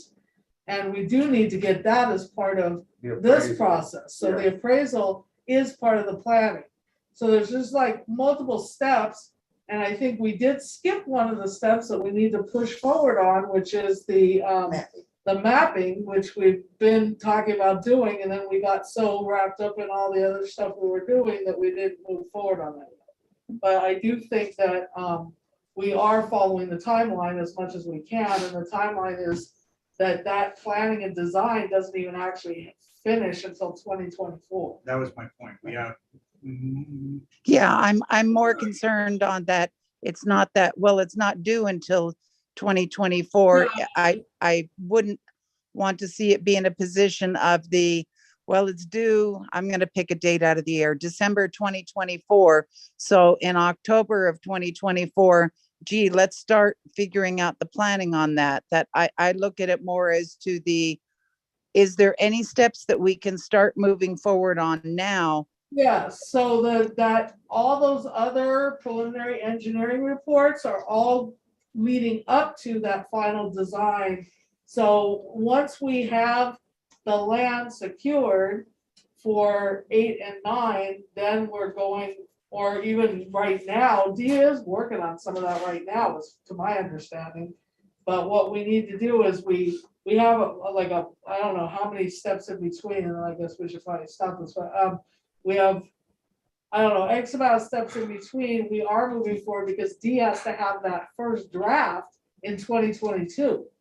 So that first draft happens, then there's another draft, there's plans and specs, and then the final package, that final design is not happening until 2024. I guess the frustrating part is the whole project for the last 8 years has been moving everything Hurry up and along wait. as fast as we can though. Right. Well, they So took- trying to all of a sudden on 8, 9, say, well, what can we move forward to make those two things happen? Right.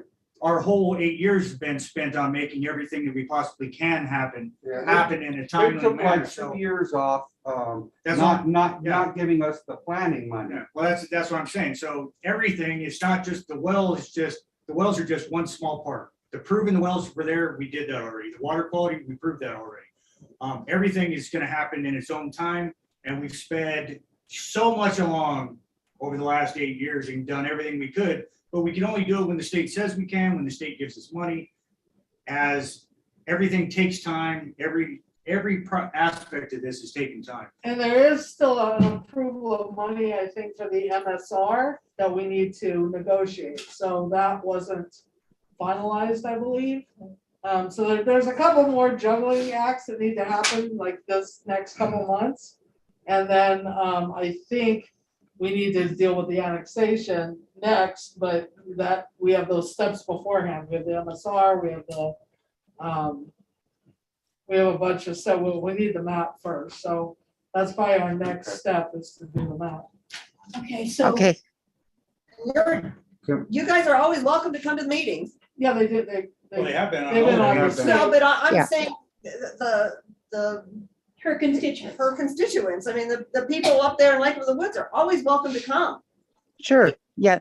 And I've let them know that as they are welcome to come to our meetings. And I want to clarify that I am not discrediting any of the work that has been done up until now. What I'm trying to understand is of the steps that need to be done that are still on the list that is on for the planning budget grant, what steps of those can be started now to be ready for them to meet the new deadlines that have been placed? Well, ultimately, the way these are run, since we don't do consolidations as a district, is the experts, our engineer and the grant writers and the state engineers, they all plan this along, and they're the ones that they really dictate the steps we have to go through. We have to handle each step as they come, but the planning and the scheduling and everything is all based on the availability of all of those people together to make up this plan. That's why things get set back, funding gets set back, timelines get set back, and it's not because of what's happening in Fraser Park. So I think maybe, Joan, the next step is on the state planning meeting that we discuss, maybe that timeline again and just make sure that we're in a good spot with that and what we may be missing and what we can go forward on. Okay, For there, I think that's probably the best place for us to move forward. And then we can bring that to this meeting. I have an update on Ness too, by the way. Ness, he texted me back within 5 minutes, so maybe I need to give Pam the cell phone number I use. Says he's in Washington DC at his graduation. He believes that the quote was emailed by Lisa in January, but he'll call in the morning to talk to you about it. excellent. Thank you very much. I appreciate that, Johnny. Okay, folks, appreciate the time. Thank you. Thank You're you, welcome, Joan. John. So are we still on discussion vote Yeah. on claims and payouts? Yes, we haven't done that yet. Yes, we are on there. That's where we're at. Well, I don't have any real update on that. I'll be working on claim 18 and I'll have the draft for the state planning meeting next week. Okay, thank you. Discussion And vote, can I just ask, and 15 and 16 we received the money on, so we're just waiting for the money on 17, correct? And we haven't gotten the approval for 17 yet. Is that correct, Carlos? 17, I just got the signed pages, so that one went out today. Okay, perfect. okay. Thank you. Number 10, discussion vote update on FPPUD meter replacement project and emergency well supply project.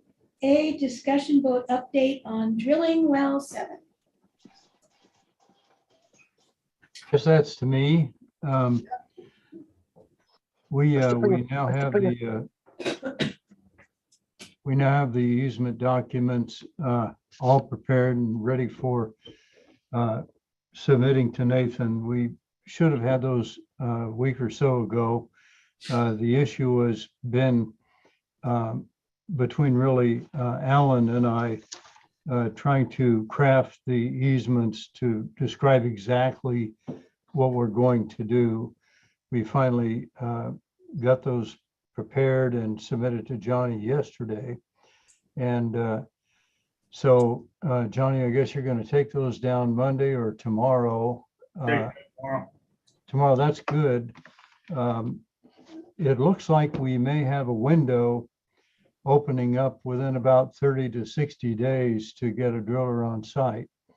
So if that's the case, we'll give Nathan 2 weeks to sign the documents. If not, we'll go to court and we'll have to prevail on eminent domain issues, but hopefully we won't have to do that. And we can move ahead with hopefully in a cooperative manner with Nathan. So we're moving right ahead with the well project. Director Schoenberg? So I don't recall getting any information on that. Did I miss an email somewhere? There was no information until I just got this. It was, Right, but you guys approved what you needed Alan to do, so Alan and Dee wrote the letter, drafted the letter. I put it on letterhead today and signed it. I got the attachments, the exhibits that have to go with it, the maps, the appraisal, and I did a thing that they could sign, showing that they got all these documents, and so I'm going down tomorrow. So this all came about. Okay, I'm sorry, because on April 29th, I said, looks good, and I thought we were moving forward. Yeah, and So- but then Dee and Alan were going back and forth, like you said. Right, but nobody said anything. So Well, if you guys in the future can just let us know, the Director Garcia and myself, the project ad hoc. I don't We think, didn't know that it was held up. I don't think anybody knew that it was gonna be held up, so each day they were trying to fix it. They just So wanted they, the so they wording didn't know, correct. and they're just trying to get the wording right, so. Right, but they sent the wording out, is all I'm saying. We all agree on it, but it's fine. It would just be good if we knew that as well. Okay, we done with A? So you're gonna so it's gonna start from today's date. Well, Tomorrow. no, it's Tomorrow's from tomorrow from- when I deliver it. Oh. So they'll sign and date that Yeah, receipt. yeah. Perfect.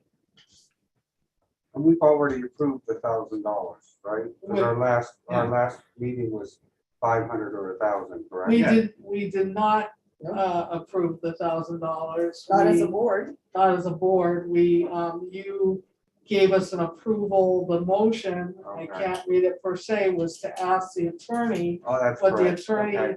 So we felt have to was vote on this. appropriate, Okay. and we voted on that. There was some Okay. abstentions. I but got we it, moved I got forward, it, I yeah. got it. We can go to the next and Discussion vote on the status of purchasing a temporary easement to drill well 7. Wait, so hang on, We're so, just talking so if you about- didn't vote on that $1,000, should we be given this letter? no, we're gonna vote on it right now. No, we okay. don't need to vote on it. We voted on what the Whatever attorney, Alan said. Whatever yeah, Alan said, said. and there Okay. were. Put it in our hands to. Oh, yeah. ask the question. Yeah, that's right. So that's what I meant, that it was already, we approved it for that amount. Yeah, we approved the letter, so I never got another email saying that, oh, no, we're doing some more work on it. That's what I was asking for. Well, that probably falls in my court and really been working on it, trying to get this thing settled. But it just takes some time sometimes to get the wording and get the documents prepared exactly like they should be. So, it was just, I think Johnny put it correctly. We thought we'd get it done the next day, and then it takes another day, and then it takes another day. And we went back and forth. And quite a that's all bit. fine, but nobody on the board has seen the final letter because it's now changed from the letter that we thought we approved.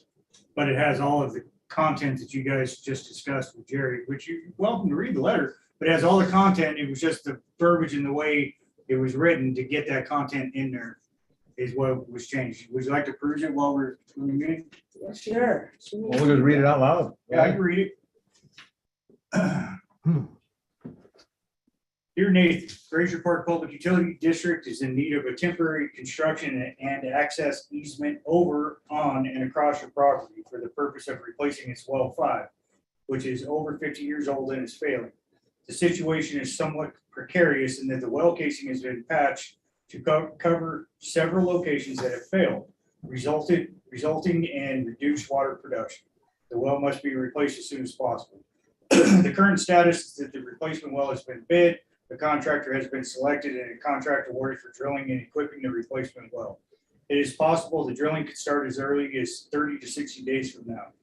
Access to the well site is very limited. It is not possible to get a well drilling rig into the site from the west side of the well site. The only way to get a drilling rig into the site is to cross your property and use a small area to construct the replacement well. See the attached temporary easement documents. The district estimates that the easements would be needed for a period of 60 to 90 days for constructing the well. The district hereby offers you $1,000 as authorized by the district's board of directors in the district's board meeting of April 28th, 2022. A copy of the recent appraisal performed by Valbridge Property Advisors in Bakersfield is attached. Also attached is a copy of the temporary easement deed for your signature, which must be notarized. Just to be clear, the replacement well is on the district property, which is the well site that is adjacent to your west property line. The temporary easement would be for access and positioning of the drilling equipment, well construction materials, and drilling crew.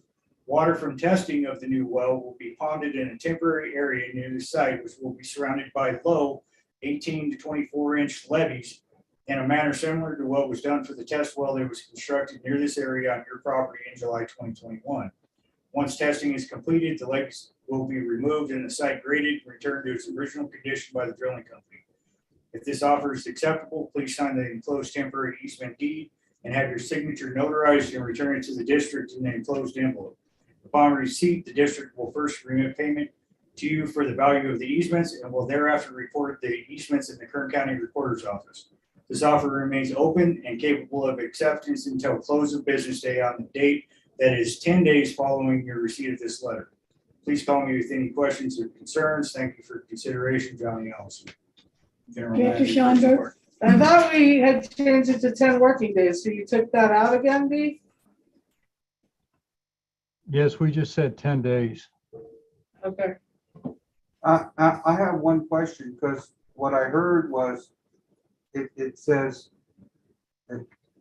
does it say a time period of how long we'll be on the property? Yeah, Yeah, yeah, 30 30 to 60 to 90 90 days. days. 60 to 90. Oh, no, that's when drilling could start. Oh, Let's see, for the time that's gonna be on there, no. It did. Okay, Wasn't but, that- I No, mean, we're saying 60 to 90 days for drilling a well. But it doesn't say it on that oh letter. yeah, it says right here, the district estimates the easements will be needed for a period of 60 to 90 days Okay. for constructing the well. Okay, no problem. All right, So everything that you guys wanted is in the letter. all right.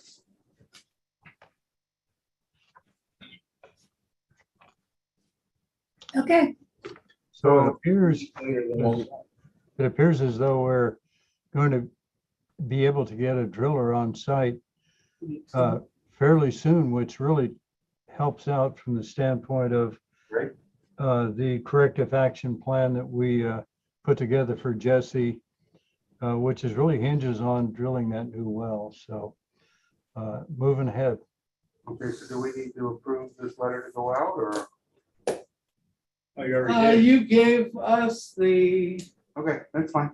I don't care. I'm just, okay, which we thought we did, but we didn't do the final letter, but that's fine. I mean, maybe we should just, I'm gonna make a mess. yeah. I move that we go ahead and approve the letter that was just read by Johnny Allison to be either hand delivered or tomorrow in Bakersfield or at their office. No, it's LA.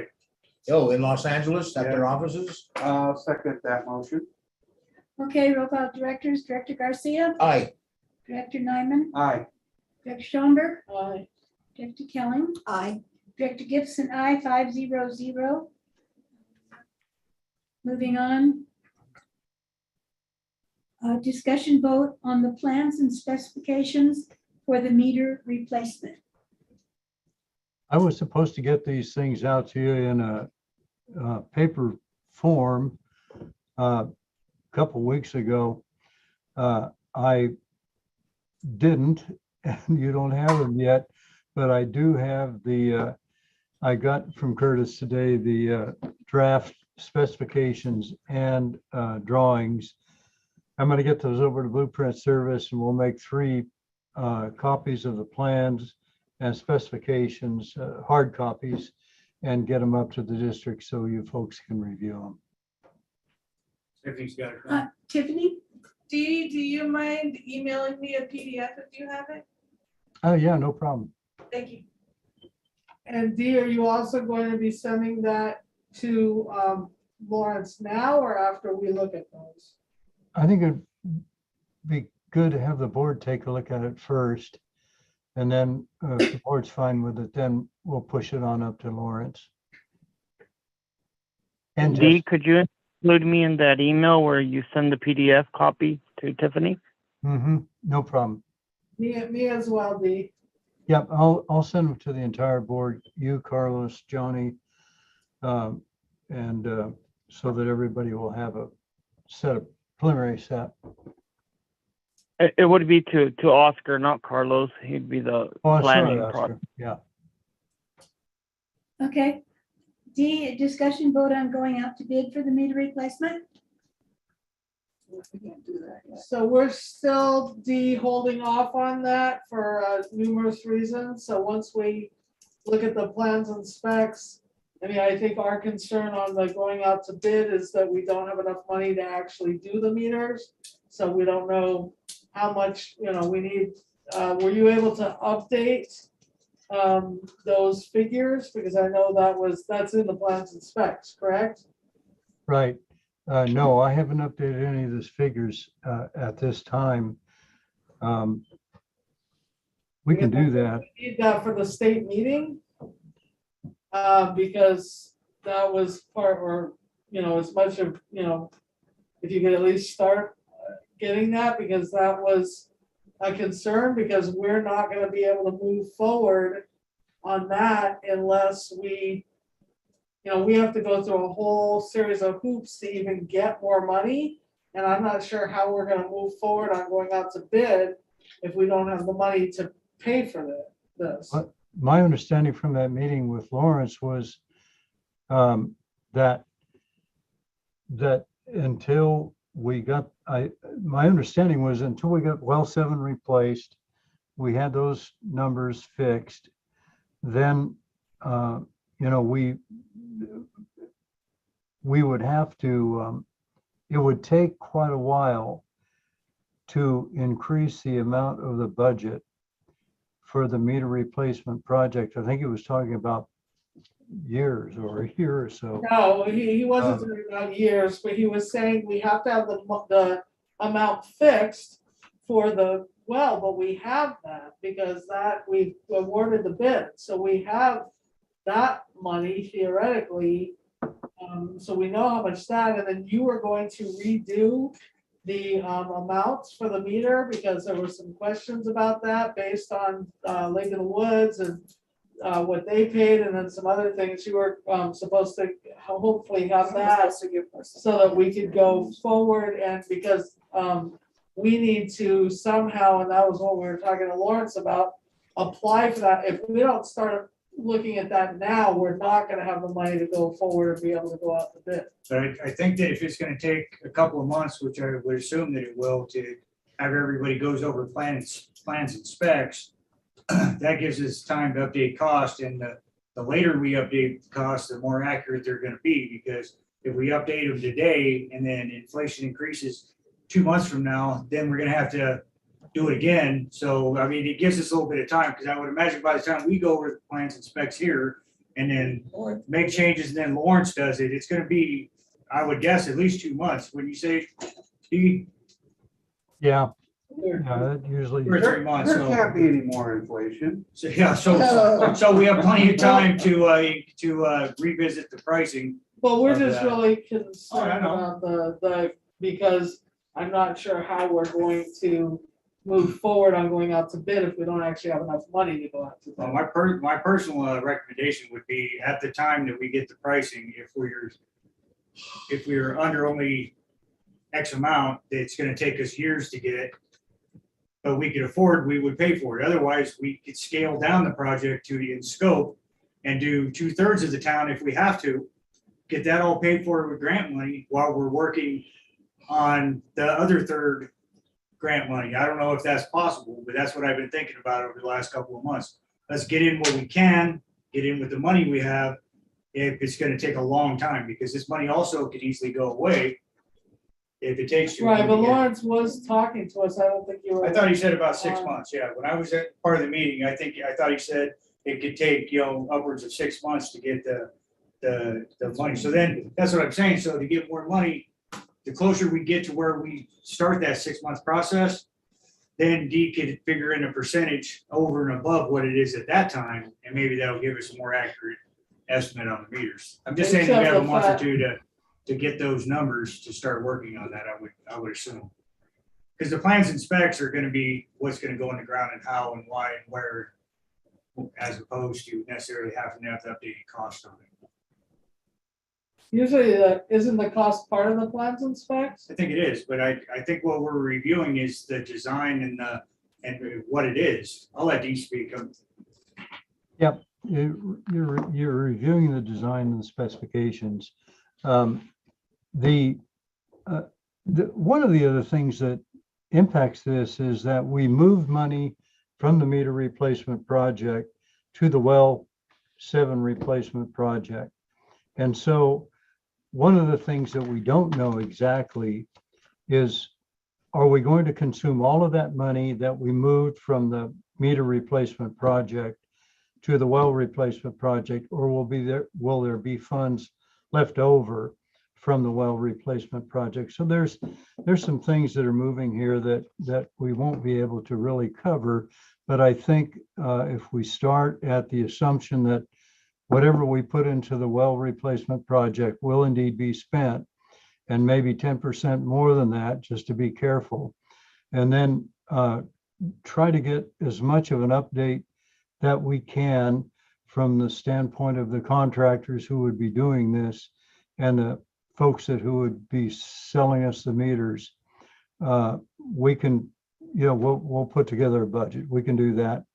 And it'll be something that I think might change in 2 months or so with inflation going through the roof. But yeah, we can put something together. Okay, I'll make a note to myself. discussion vote on claims and payouts. I will be working on claim 3 and have a draft for you guys for the state planning meeting. And you'll be adding in that $836 that we just approved for that publication, correct? He has the invoice. He has the invoice, okay. So that entire invoice will be on there. Mhm. Okay, no problem. I'd like to entertain a motion to take a break. I need to go. to Yeah. the restroom. Yeah, I was gonna say, sorry. I will make a motion that we take a 10-minute break. I'll second that. Good. Roll call, Directors, Director Garcia, Aye. Director Nyman, All right. Director Schoenberg. Aye. Director Kelly, Aye. Director Gibson, aye, 500. Thank you.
Okay, our regular meeting Thursday, May 12th is back in session at 8:23.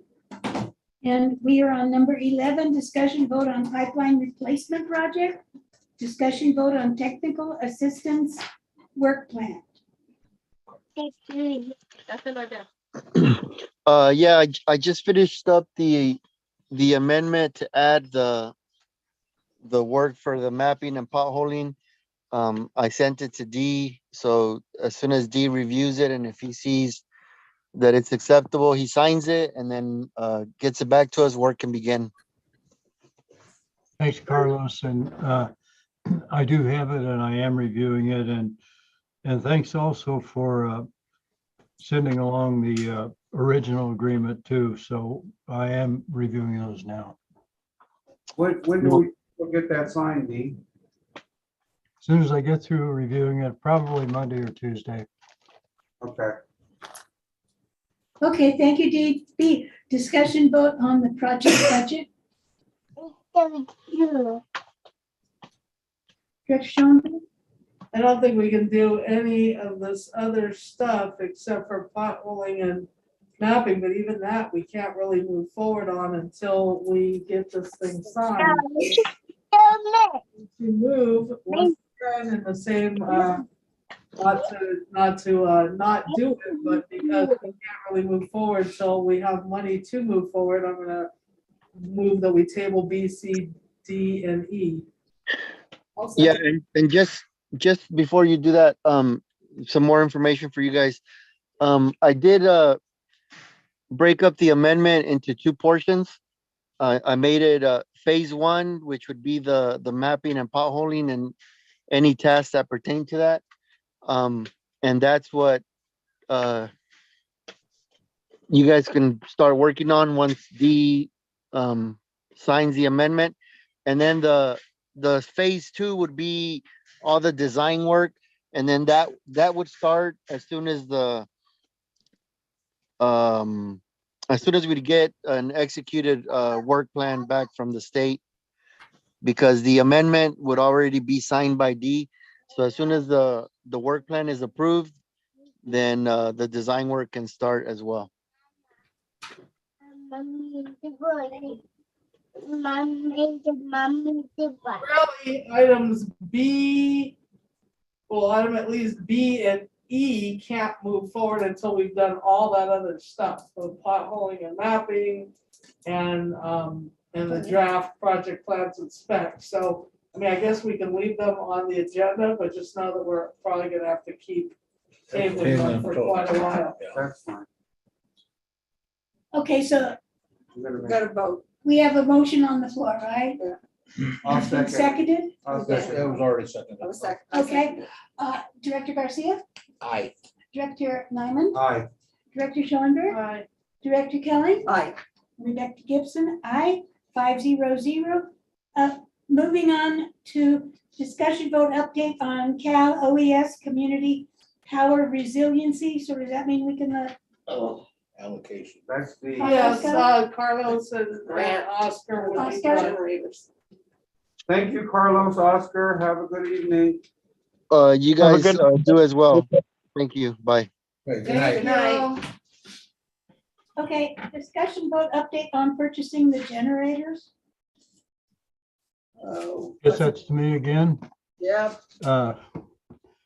The PTS Rentals submitted a proposal for using load banks for the generators in order to keep them from what, Wet stacking. Yes. from, I forget the term. Wet stacking. Wet stacking. Thank you, wet stacking. And so we sent that information to Joe Provender just 2 days ago. And Joe is reviewing that.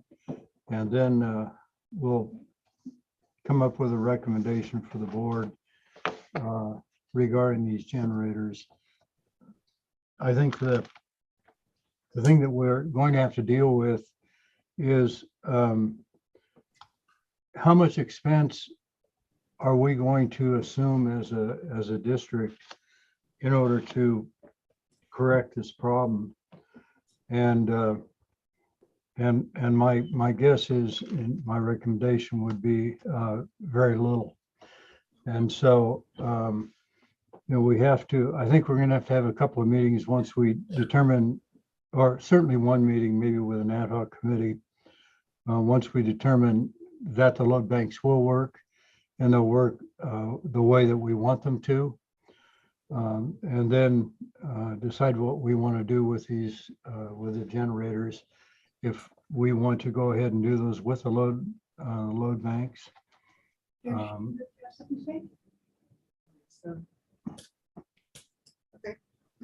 So Dee, I'm confused about, so last we were talking about both this idea and the idea of doing the tier 3 as opposed to the tier 4. So have we just given up on the tier 3 now and we're going with the tier 4 with load banks? Because we don't think we'll get our money back from the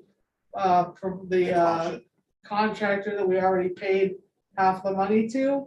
So that's my first question. My second question is, I would like to track what we're paying as far as, because it seems like we're getting, I know you're having to do a ton of work on this, but it's like $1,000 pretty much every meeting on just the engineering, which we didn't really put into our budget. We originally, the budget for the engineering was, for these pads and everything, and now we're paying every time for just trying to figure this out, which granted, I know we have to figure this out, so I'm not complaining about that. I'm just, I think we need to maybe start tracking that, because I'm a little concerned with, we're gonna be working on the budget very shortly now, next week. And I just wanna make sure that we're taking that into account, because we have, it's way exceeded what we were originally thinking as far as what we're gonna spend, even though I know that you're doing your best to keep our costs down for the generator, that we're not paying all this extra money that we don't need to pay, so for a grant. So I just wanted to maybe, if, I don't know if Tiffany's willing to track one more project, but maybe Dee, if you can kind of help her out, if she's willing to be a part of that, and just so that we can start to, so that when I work with Director Gibson, that we budget accurately for that, so that we could, because we may need to look at some other areas where we're not putting money. Tiffany? So far, I'm already tracking every All the generator invoice engineering? from D. Oh, okay. Yeah, I have Perfect. them So all I'm together. gonna, I wonder, you should probably be part of that meeting. I mean, it's gonna be during your working hours anyway, I think. Certain what meeting? I'm The usually- budget, Oh, the budget. yeah, because we're gonna need that so that we put that information in our 5-year plan. I'm around, so as long as You're part of all ad hocs. Okay, so I'm kind of off now, but yeah, so I just was concerned about that. So it's just back to the question about the tier 3, tier 4. Yeah, so tier 3, tier 4, so are we kind of just abandoning the whole idea of tier 3? I wouldn't recommend tier 3 just because of the risk with the air board. But Okay. I don't think that's a good step to take.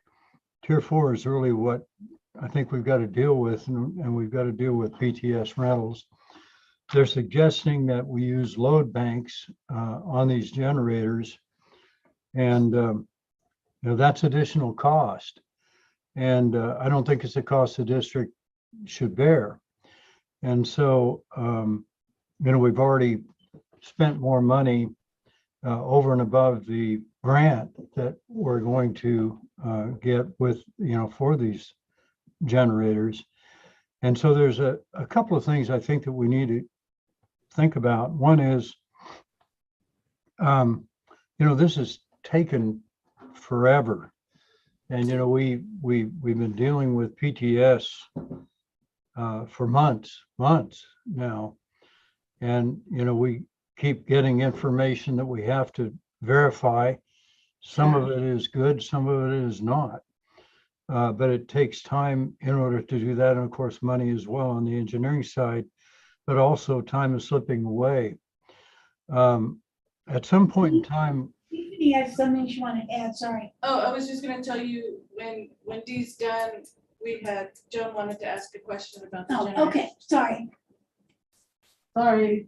Sorry for interrupting. Somebody the- was writing in the chat, but we couldn't actually see what it was. oh, okay. That wasn't to do with what I was talking about.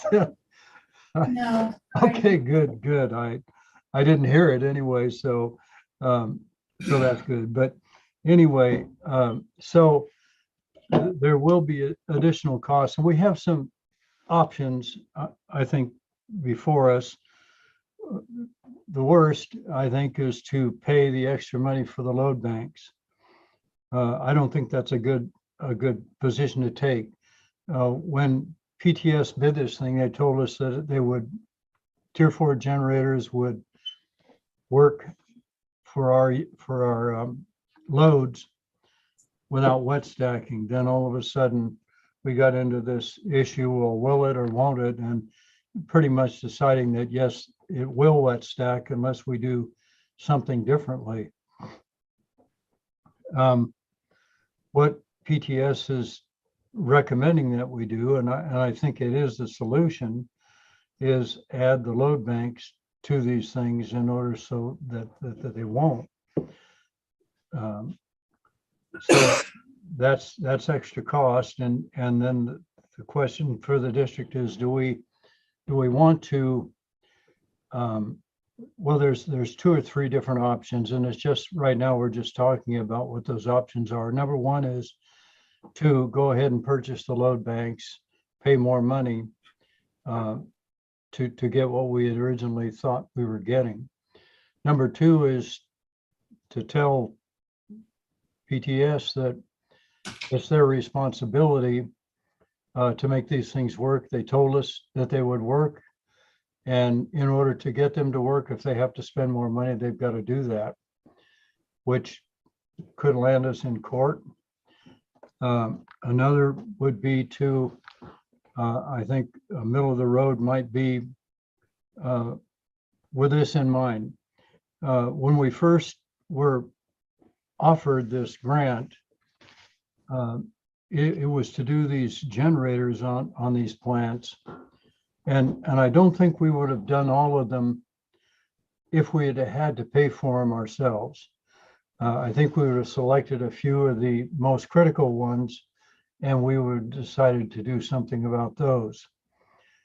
So given that, and given the fact that we've already put some of our own money into this to make this thing work, I think the whole thing's $408,000. And Tiffany, what was the grant for? 289. So we put funds into this to make this thing work. We could eliminate, say, one of the plants, and then that price would that elimination, then eliminating that cost for that one plant, would bring us down into the $410,000 that the contract is for. So Wait, that's more than 408? You just confused me, because if we take one away, it will bring us closer to the 289. Is that what you mean? no, what I mean is the load banks will cost about $50,000. Okay. So you add that to the 408, and you can see what we're doing here, what's going on. Now we've got a $460,000 project. Yeah. And we could easily exclude 2 sites that I definitely wouldn't have planned for if like Dee said, we were planning on coming out of pocket. Mhm. That would be Pine One and Harrison Tank. Right. Those are two easily that could be taken away. And so we signed a contract with the company. So you're saying to negotiate, that would be to tell them, well, we didn't know we needed these load banks. You didn't tell us about that. So we want to not get as many generators and have you substitute the load banks instead. Well, something like that, Lisa, my position would be, you told us they'd work and they don't. And now you want us to pay another $50,000 in order to make them work. We're not going to do that. Now, either we can force you to perform on your contract or we can sue you.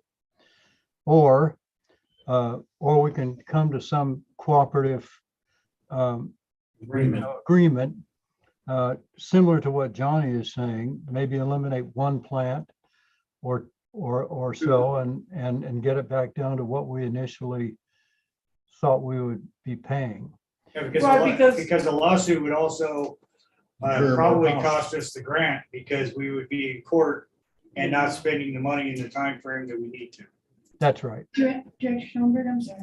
And that amount that we're quoting is still not counting engineering, putting the pads in, hooking things up. So that's not any of that. Well, we already because we're- decided, if you recall, I know what we decided, we're gonna put them in the yard, right? So, no, we decided that if initially we wouldn't have had to pour all the pads, the district would start pouring the pads themselves, and we're gonna hook them up with cables, jumper cables, like we do the portable one. right, but that's still, we still haven't paid there's for still that, money. is what my point is. So it's still more than that. So do we have so that the board can also look at those numbers? Can you pull that up for, I guess, maybe the next meeting so that we can look at that, unless we need to do it before then, so that we can try to see if we really want to cut out one or two? Right. And also, because also they have to still agree to that, or we may have to, hopefully we'll have to take it to court. But, and then, because I'm just saying that my point was that 408 is not the final figure anyway. So we're adding potentially 50,000 of that, plus there's still a good another, I don't know, whatever the 50,000, engineering, so we paid Big out chunk, stuff, yeah. so, yeah, it's like we just keep paying more money and the whole, so I agree that we should try to make it happen with at least the sites that most need it. And then, but we just need to kind of see what those numbers are so that we can make a final decision. We'll have those as soon as we get the review from Joe to make sure that indeed they will work. And, he's working on that now. Curtis sent the stuff up, I think, yesterday. And so he'll give us some sort of decision on that within next week. And then we'll have the numbers for each one of these plants, what the cost would be. And then we can decide, I think it might be as easy as just eliminating one site. But I don't know that for sure until we make sure that what is being proposed will actually work. But I think that's a good fallback position to have. We wouldn't have done this had we not had the grant. And now we're getting, say, 4 plants for what we've invested. And really, it's certainly a bargain with the grant. So we're getting, I think, a good solution. Then the other is, I think, like Johnny might have mentioned, or maybe one of you folks did, if we go to court, it's going to cost us money. And I'm quite sure we prevail, but it would take time and we might even run out of grant. And so there would be a risk there, and I don't think it's worth taking. And it's not totally that company's fault either, because the big issue is tier 4 and nobody seems to know enough, right?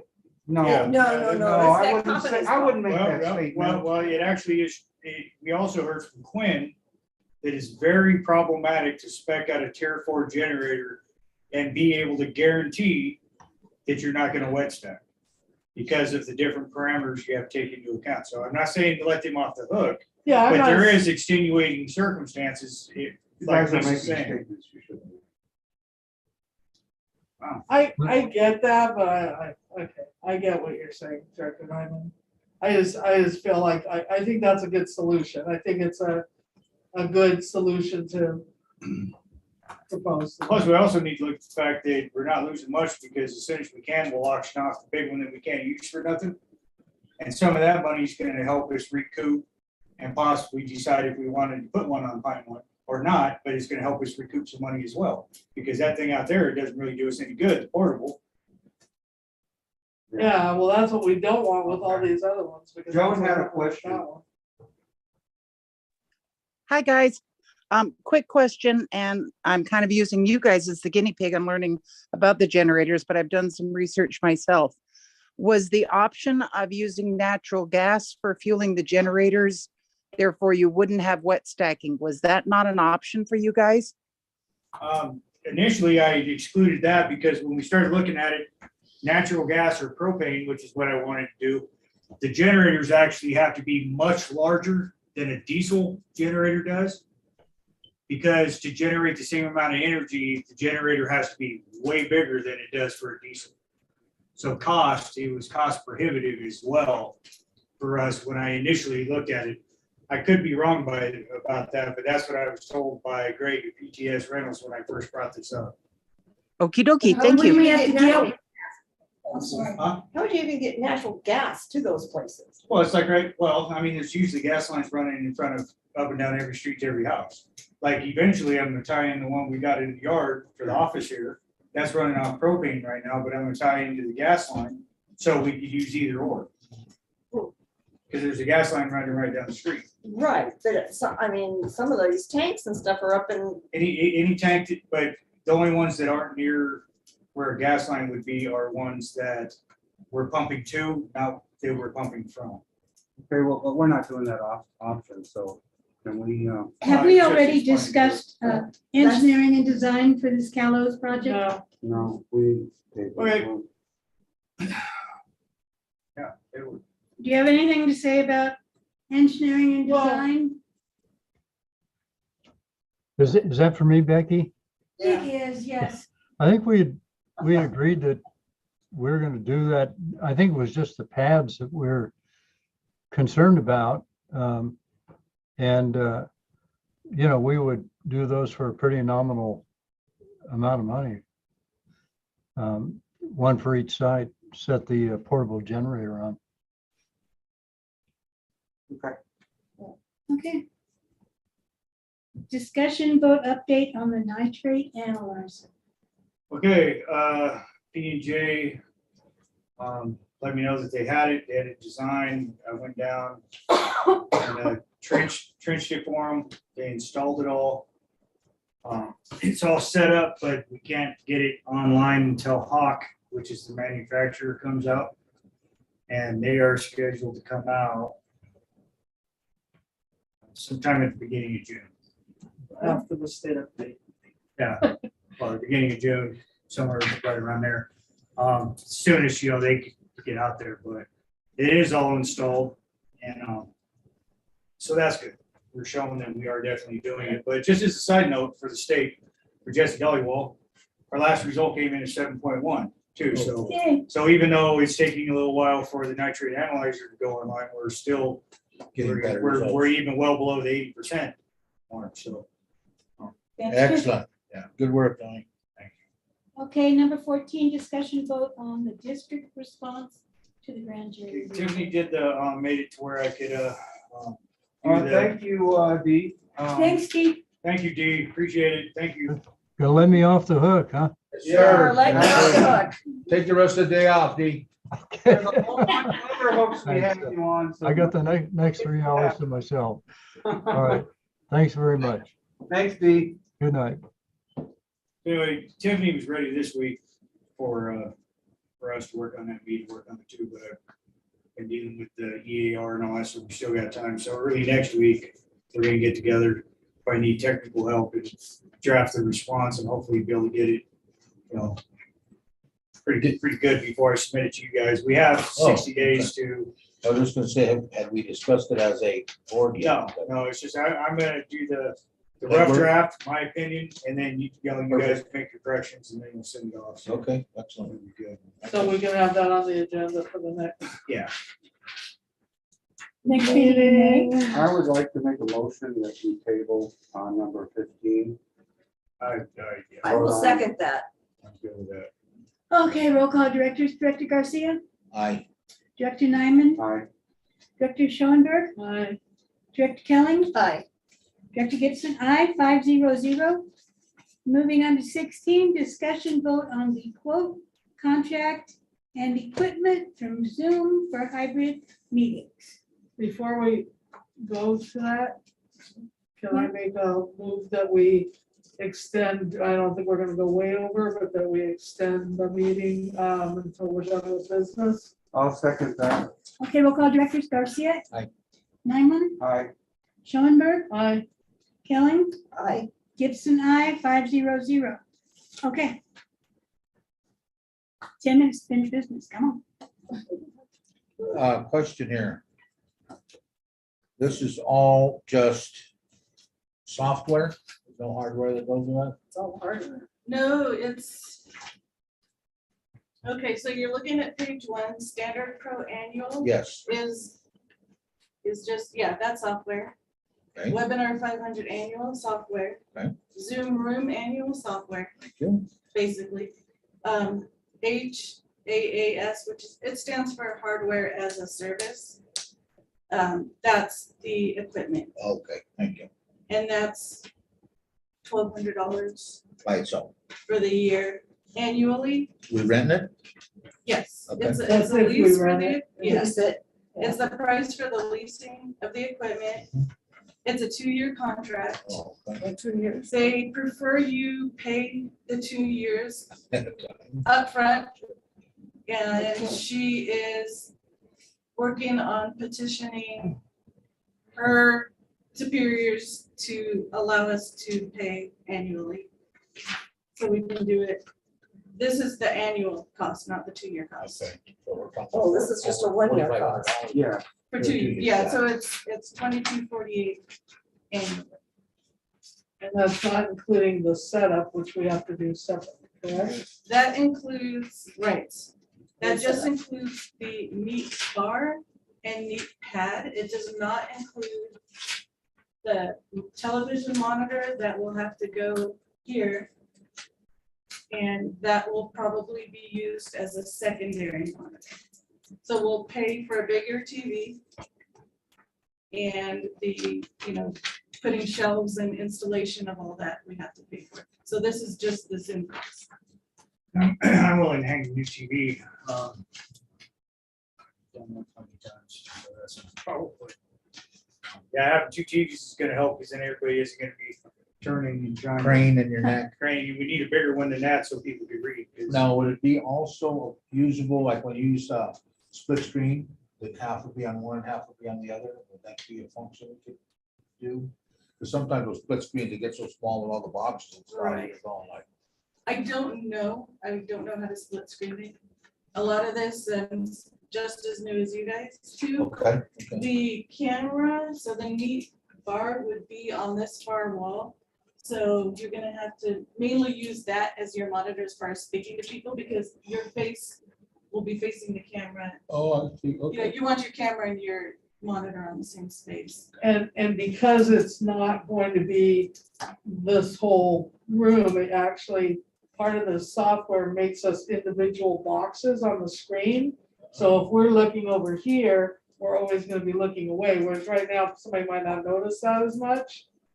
I mean, they're still noticing it, but you're looking at the whole room, and I mean, I'm trying to look both places, sort of. Get the side of your head if you're. Right, I got so, it. so it's gonna be even more important that we're focusing at the right spot, because it's gonna individualize us in our own box. The equipment he recommended has the facial recognition in it. So just like Dr. Schoenberg was saying, see how there's individual boxes, one's called boardroom, one's called a PPD, one's called Mary, one's called Jim. So each board member is gonna have an individual box with their face with the camera. So they'll be able to speak to you easier. More direct. more Very direct. professional, more modern, current. Director Schoenberg, My only thing would be that I would love to see this in action before we commit to it. And I'm wondering if there's any way at all that, you know, if we purchase the television first, if they would send someone out to do, or if they would give us a contract where, I mean, I know it's 2 years, but what if it doesn't work? What if it's not what we thought? So then we're stuck in this 2-year contract. So that would be my only, So as far as in action, there's 2 different ways that I think we can try it. One is if I find a YouTube video of it working. The second is my Zoom call with Zoom. They demonstrate it on that Zoom call and they recorded it. So you can actually, I can bring up, Access that. yeah, I can access that recording of when I spoke to Zoom. And we can play that recording for you where you can see that demo. It's a short demo, but maybe that would. And then if it answer your didn't question. work out, we could say, well, it didn't work the way your video showed that it would work. So we would have some type of recourse, but I'm sure it's gonna, I mean, they're preeminent web hosting type of thing. I mean, Zoom is huge now. yeah, I trust that it probably will. I mean, I've played with just the little fake one where you put stuff around, you know, on my Zoom account where you make somebody look like they're singing in an auditorium or whatever. So, yeah, I'm sure that part probably works. I just worry about being locked in a contract for 2 years. It's a 2-year. So, And they refresh the equipment at 3 years. That's good. That's a good aspect.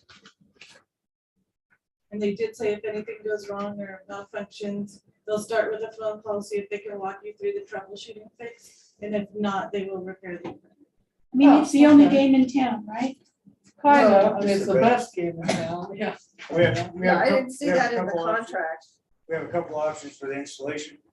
Tiffany talked to Bill Weiss. He would be happy to help with the technical side of looking things together if we needed him. But then somebody would still have to install shelves and all that kind of stuff. Or I would recommend, if he's willing, Keith Bedard to put it in our new phone system. Because there's gonna be a lot of cabling and stuff too, and I think running cabling, Keith put in all this Cat5 stuff, so we could plug in everything and everything works, you know, in conjunction. I think you might be able to utilize some of that aspect of it to do a really neat installation, so we don't have cords and everything all over the place. Mhm. So I think if you approve this, we should at least get a quote from Keith. I think if we do that too, we should do something where we can plug stuff into the wall or something for the seat, so we don't have One hundred cable all percent, over the absolutely. floor. I think that once you guys approve this, when we start that, we need to really entertain the notion of putting in some more outlets and stuff with an electrician Right. to get rid of all that, because the fire department mentions that every year, but they just, look Look past the it. other way. But I think that would be something to send, you know, I know we're not on that agenda item, but for the grand jury, that if we are also making it even easier for people to attend our meetings, whether they're in person or not in person, and if, you know. That was one of my big points that I wanted to stress in that, since we want to stick with hybrid meetings as most people in the world are. Mhm. We want to, you know, we can't move all this equipment every time. We got to make it to where it's available for, you know, disabled. Anybody people. who wants to. Yeah, everybody that can't make it here. And it's gotta be a venue with Wi-Fi, right? If we were gonna locate Yeah, somewhere and we else. for couldn't meeting? move all the cameras and everything. Yeah. Every time, so. Okay, so where are we at on this? So, well, I think we need to decide, so can we, I mean, this is working this time because we fixed the computer, so we're kind of back where we were before everything kind of went haywire last month, Right. or last meeting, or last month, but, so are we okay doing it, moving forward one more time and like watching the demo for the next meeting and then making a decision? I'm okay with that.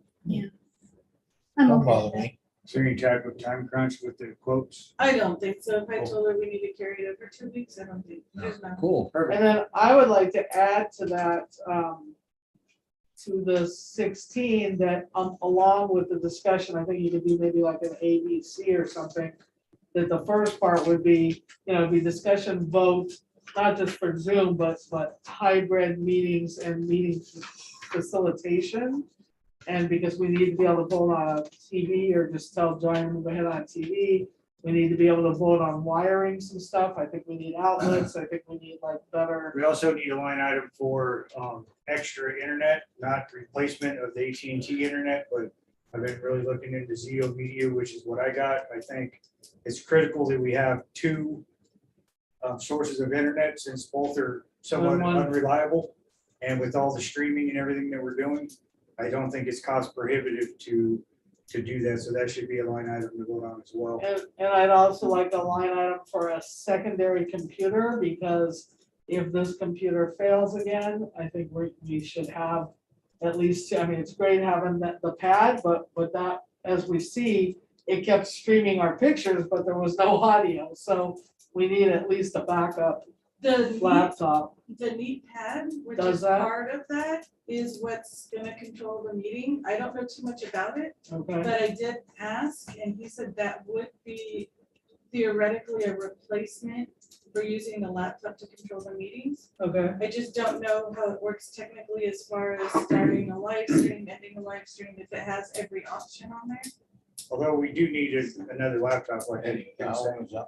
Yeah, I'd like to entertain it anyway, because when this For failed you, and it was out for service, we had an ad hoc and we couldn't look anything up And because besides, we didn't have a laptop. besides, I really want a laptop that's fully loaded with our office software, Word, all that kind of stuff. So when an ad hoc member, any of you have to do some work from home, we're not trying to translate Google Docs into Word or whatever it may be. You take the laptop, you do your work, and then it's all compatible with our stuff. So it doesn't hurt to have an extra laptop for board members and for usage. So that's another agenda. That item. would be beneficial for sure. Yeah. Then you don't have to use your own stuff. Which is pathetic. Or if we are using our own stuff, that we're able to read it here. Yeah. So that's- yeah. Exactly. Okay, so Okay. going on the next agenda, right? Yep. Yeah, so we keep that on. Okay, number 17, review and approve meeting minutes for 3 meetings in April.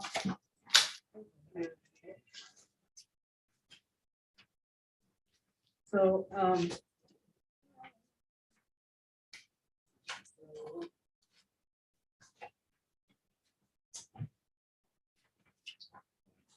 Rick Schoenberg. okay, I'd like to move that we approve the special meeting minutes for Tuesday, April 5th, 2022, with any of the amendments that were already sent to Tiffany previous to the meeting, as well as any additional amendments for typos or other errors that we may not have caught or that may need to be corrected. And this is an aside on this. I asked Tiffany to look one thing up. I don't know if she has time to do that or not. So it may be a bigger amendment, just it had to do with, I know I should have waited to make the motion, but my motion stands, but let me just explain that there was a portion where I asked her if we talked about the appraisal amounts at this special meeting, which I thought we did. I thought we sort of started discussing that 190 wasn't appropriate, but I'm not positive. So she's gonna listen back to that and add that wording if it's. And then there was some other Okay. stuff in here, but yeah. So I'll second that motion. Okay, Director Garcia, I, Director Nyman. Aye. Director Schoenberg, Aye. Director Kelly, Aye. Gibson, I, 500. He's just got some. Minutes for, not the 28th. Director Schoenberg, Okay, I'd like to move that we approve the regular meeting minutes for Thursday, April 14th, 2022, with any of the amendments that were already sent to Tiffany previous to the meeting or discussed with her, as well as any additional amendments for typos or other errors that we may not have caught or that may need to be corrected. I'll second that. okay, roll call directors, Director Garcia, abstain. Director Nyman, Aye. Director Schoenberg, Aye. Director Kelly, Aye. Gibson, I, 401. And now for the third meeting, which is 28th. Okay, so I'll do it. I'd like to move that we approve the regular meeting minutes for Thursday, April 28th, 2022. With any of the amendments that were sent to Tiffany previous to the meeting, with amendment I may discuss with her after the meeting, as well as any additional amendments for typos or other errors that we may not have caught or that may need to be corrected. I'll second that. Okay, Director Garcia, Aye. Director Nyman, Aye. Director Schoenberg, Aye. Director Kelling, Aye. Director Gibson, I 500. Motion passed. Now entertain a motion to adjourn. I'll make Oh, a- no, future agenda items, right? Yeah. We've carried them along the way, haven't we? Yeah, we always do. Unless anyone come up with anything else. I'll make a motion that we adjourn. I'll second that. Great. Roll call directors, Director Garcia, Aye. Director Nyman, Aye. Director Schoenberg, Aye. Director Kelling, Aye. Gibson, I 500. Thank Good you. meeting, guys. Thank you, Pam, Joan, Stan, Barry. Good night, everyone. Aye. Good night, you Oregonian.